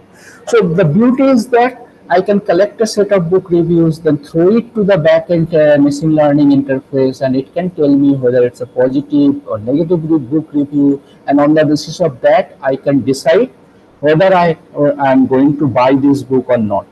So this is simple kind of thing that we can do, sentiment analysis. And now next is the machine learning. I'm going to show you a very interesting thing, that it can translate document in any Indian language automatically. So again, I am coming back to my book and selecting the raw notes and selecting only 10 records, for example. You already understand how I am doing this. Say only, or say 15 records I am going to show.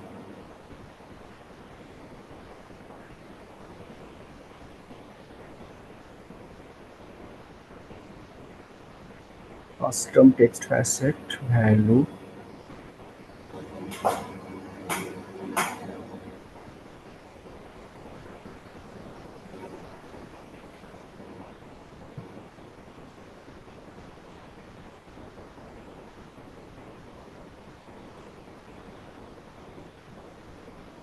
So I'm selecting only 20 records and 20 book reviews.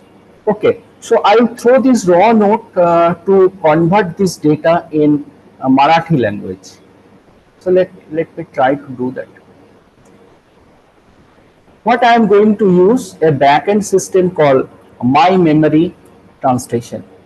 So My Memory translation is a machine translation, AI enabled machine translation backend. What I can utilize to fetch data in a large scale. So I can go for 20 or 2000, it does not matter. So I want to convert this data into Marathi language. So add column by fetching URL. So here I am also using this one. So here you see I have given here language pair EN standing for English, and BN. BN is a ISO code for Bengali language. EN is a ISO code for English language. Similarly, for Marathi language, the code is MR. And you please tell me whether it is matching or not. It is again AI enabled machine translation, we call it. So MMT, My Memory Machine Translation. Now I'm throwing this. So it is gathering data, it is throwing these raw notes and automatically translating this English to Marathi, MR, for 20 documents. And I can do it for 200, 2000, 2 lakhs automatically. And you see the speed. And data came from MMT in a Gerbis like loop. I don't know what is there. So I can now transfer, this is JSON data. This JSON data I can now transfer in a meaningful way. Add column based on this column. Say I am giving MR for Marathi and writing a grill that translation. Let's see. So value parse JSON, this JSON data, this is Unicode character, that's why you can understand. So I'm just converting this JSON data into translated text. Now the moment I click, It is created. Now I can delete this disturbing column, and I am getting raw notes in English and its Marathi language translation. Is it appearing okay? Can someone confirm me? Sorry, sir. This English language translation, is it matching? Is it in Maratha, script and language? Yes, If you sir. read, Yes, if you sir. read one line, what it says, it's okay. Yes, sir. निबंधाचा हा संग्रह exactly. Yes. Say for example, I am showing you another one, a short one. Say for example, this one, based on extensive archival research. Shall I read it out little? Yeah, this one. विस्तृत संग्रहण संशोधनावर आधारित हे मुक्त प्रवेश पुस्तक त्याच्या अस्तित्वाच्या पहिल्या 3 शतकात डब्लिंग great theatre च्या काव्यशास्त्र आणि राजकारणाची तपासणी करते. Sir exactly it is matching. Okay, so you see here how easily I can translate English text in any of the Indian languages. Presently, it is supported 12 languages, completely free. Only you need to know how to install OpenDefine. You can go to my memory. You can check the API key, how it is working. It's a translation API. Lot of examples are given. Then you just give your username and password, or I don't have any username password, I am using this DE. Just put your email, user at gmail.com or something like that, and it can automatically translate in any languages. I can do it in Hindi, in Bengali, automatically. And this is coming as this is the blank row, that's why this kind of coming. Where it is getting the English text, it automatically translated into Maratha. Okay. Okay, now we are almost at the end. I am just going to show you what research we are doing presently in AIML. A little bit this one, the group C. Group C is basically that automated indexing and automated classification. Uh, what we are following here, this is our method. We used an open source framework called ANIF, developed by the National Library of Finland. This is the ANIF framework based on Python programming language. We collected Library of Congress subject heading list. It is available free of cost from the website. You can download the entire LCSH. Then you feed that LCSH entire TTL file on linked open data file inside ANIF. We collected marked dataset from different libraries of the world to train the model, and after training is completed, I can throw any text to it, and it can predict the Library of Congress descriptor. Let me show you how we can do this.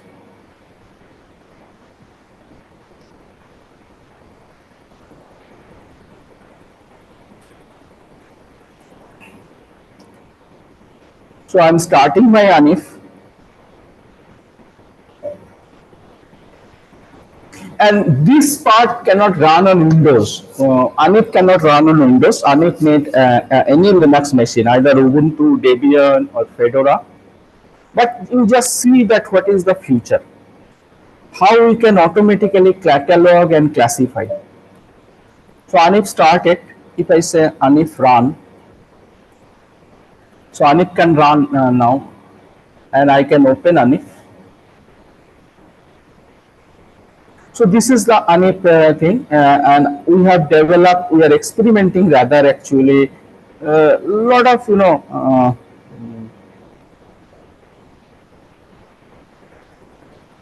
project. So this is one of the project. LCSH is the backend, and neural network ensemble we are using.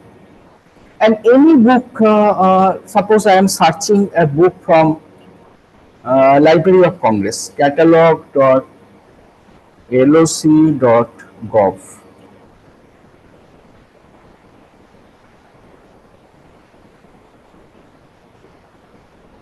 Suppose I am searching a book on digital library.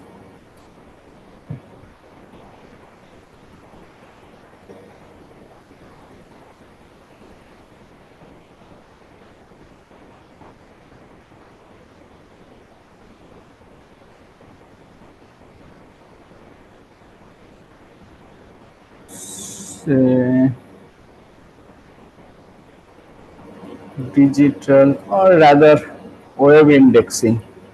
There are lots of books on digital library, web indexing. So I'm just this book I am checking. This is the title of the book, semantic keyword, and this is the summary of the book. So I am copying the title and feeding my on it. This is the title of the book. And giving a separator like percentage and adding the summary of the book. So this is the summary of the book.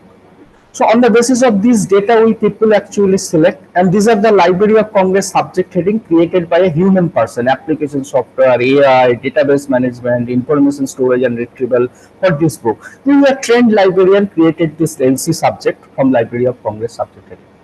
So let me show that what my machine is doing. So I added the title, I added the summary note, just like a human being, selecting a different backend model we are using, TF-IDF and so on. The best is neural network model. So we are using Library of Congress subject heading NN ensemble. The moment I click suggestion,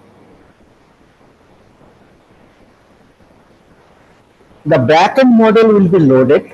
It will feed the system with this text input, and it will try to predict the most possible descriptor from Library of Congress subject heading.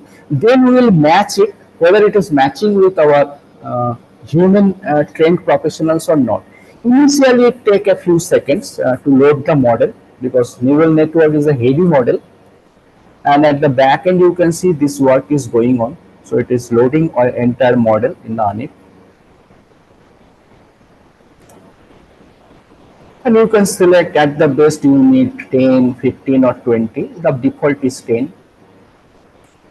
Now you see it is predicted this model, this information storage and retrieval, artificial intelligence, application software, database management system, and here you see what my librarian friend did: application software, artificial intelligence, database management, information storage and retrieval. So it is saying that okay, all four are there, but IR is more important. So you can see here, this is the more is the blue, that is more is the relevant. Then comes artificial intelligence, application software, database. Apart from that, you can also give NLP, computer science, data mining, computer network. So you see all top fours are matching exactly what a librarian has given, and rest of the things it is advising that you can also add on the basis of this data mining and NLP. So that is the system, and we are trying that if it is possible to work with, then in future we may add it with Koha. Say for example, let me show you what I am trying to mean. We can add it with Koha.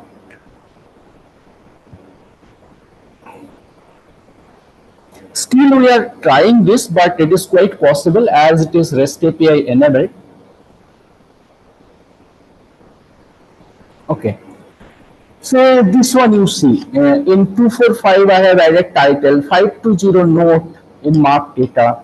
The moment I add title and note, if I am having ANIP at the back end and integrated with Koha through REST API, it can predict in 650 subject added entry that on the basis of your input, these are the possible descriptors I am suggesting. Now, final decision belong to the librarian. What I am thinking, so it is giving according to the accuracy score. You can pick up, it can go there. You can pick microeconomics, it can go there, and it can create another repeatable field. So in this way, that may be the future, and we are trying to do it. So thank you very much. That's all from my side. If you have any question, you can shoot it now. I'm stopped sharing. Thank you, sir, for the panoramic view you have shown us in this way, in this very informative session on AI and ML. I'm sure we have many questions. Can we proceed, sir? Yes, please, please. Yes, sir. Your So the video is first on. question is from Dr. Sarika Sawant from SHPT School of Library Science. She is asking, how can the authenticity of data in wisdom can be verified or said authentic, since IRINS is having similar kind of data which was produced when we searched institutions. So you want me to repeat? No, but you are talking about a particular tool like wisdom or Yes, sir. in general. Okay, No, wisdom. IRINS is a particular web-based software Hmm. which fetches the same kind of results, sir. That is at the individual level, not at the institutional level. No, sir, at the institutional level. Yeah, yeah, that is there. But what kind of open access percentage? What kind of this exponential growth of a particular focus? That is not available, and more importantly, it is available only for Indian institution. Okay. And wisdom is a global tool, a global data set. You Okay. can get data from any institute. Like suppose you want to compare Harvard versus IISc, that you cannot do with IRNS. IRNS is not a global tool; it's a local tool for Indian only. Okay, sir.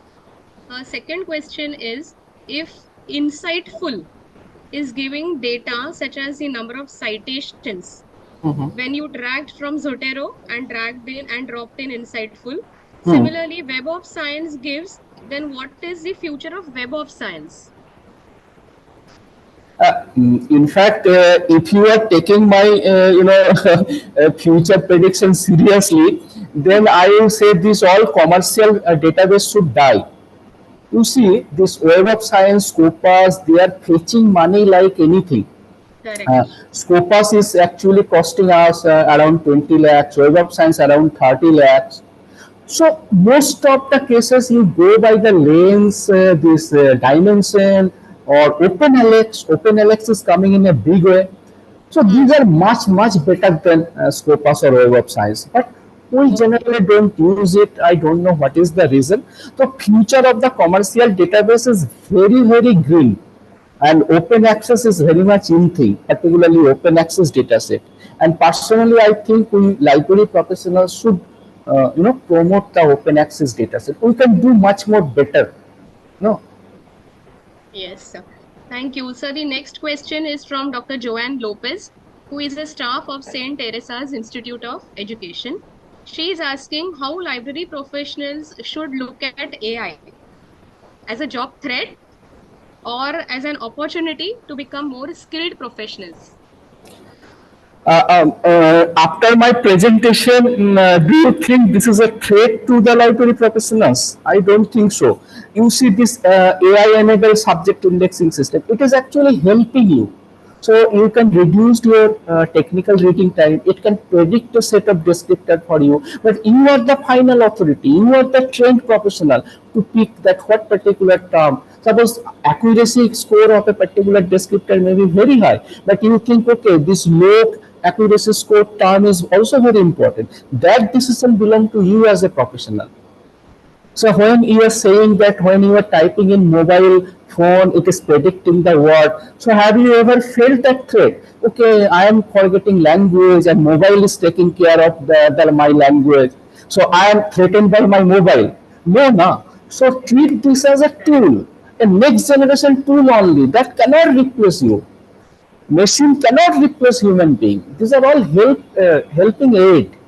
Yes, sir. Yes, sir. So one last pertinent question from Ms. Priyanka Desai, who is a librarian from Goa. What are the challenges in implementing AI apps in academic libraries?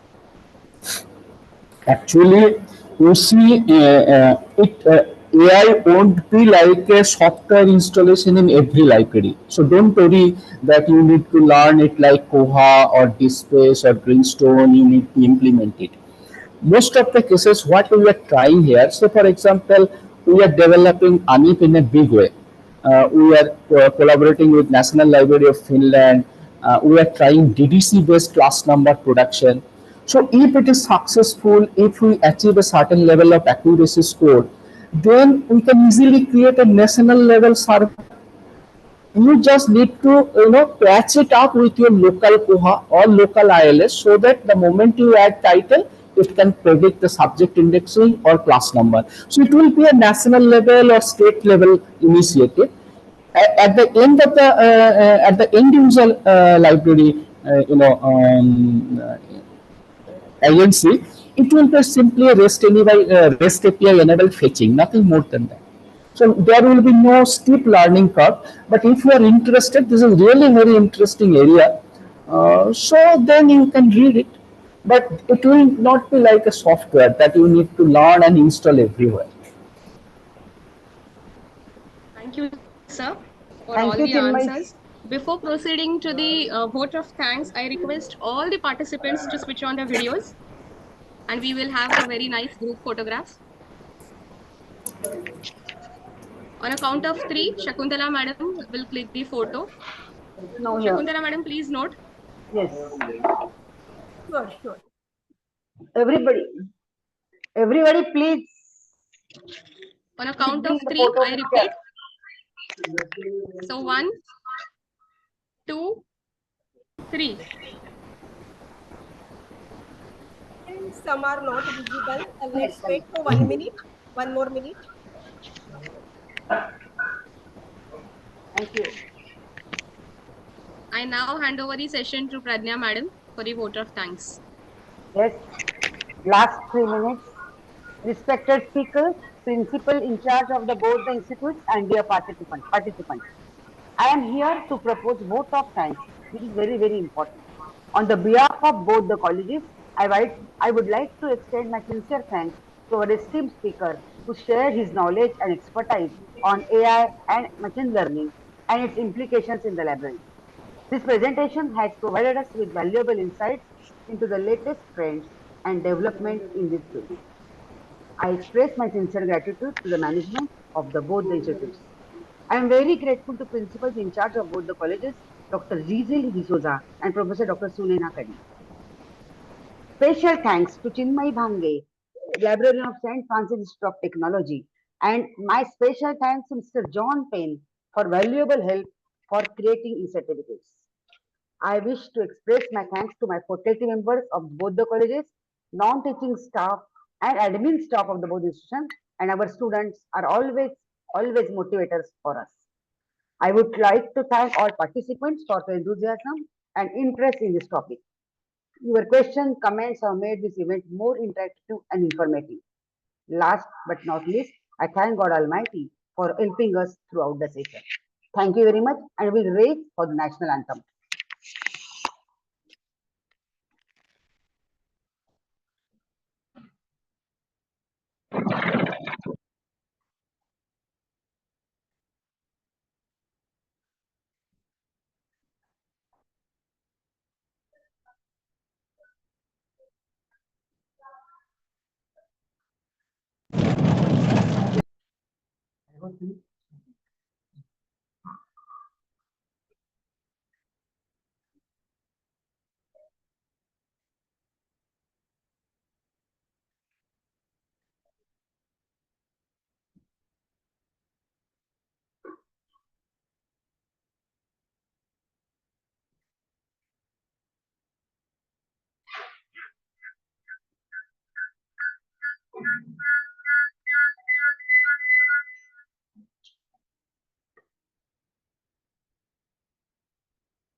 Thank you, everybody.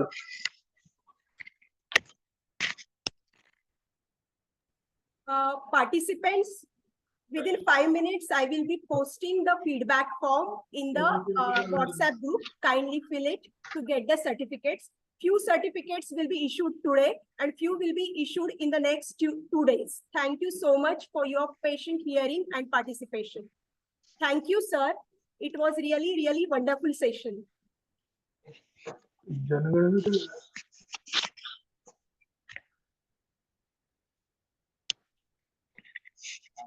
May I request those participants who are still here to please put on their cameras. I still need one more photo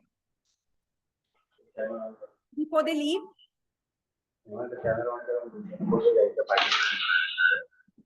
कुठे मी open नाही ना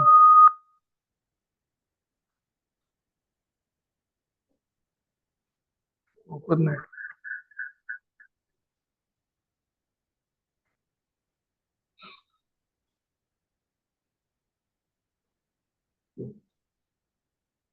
Thank you so much. Thank you very much. Thank you. Yeah. Participants, you may leave now. You will get the feedback form in WhatsApp group.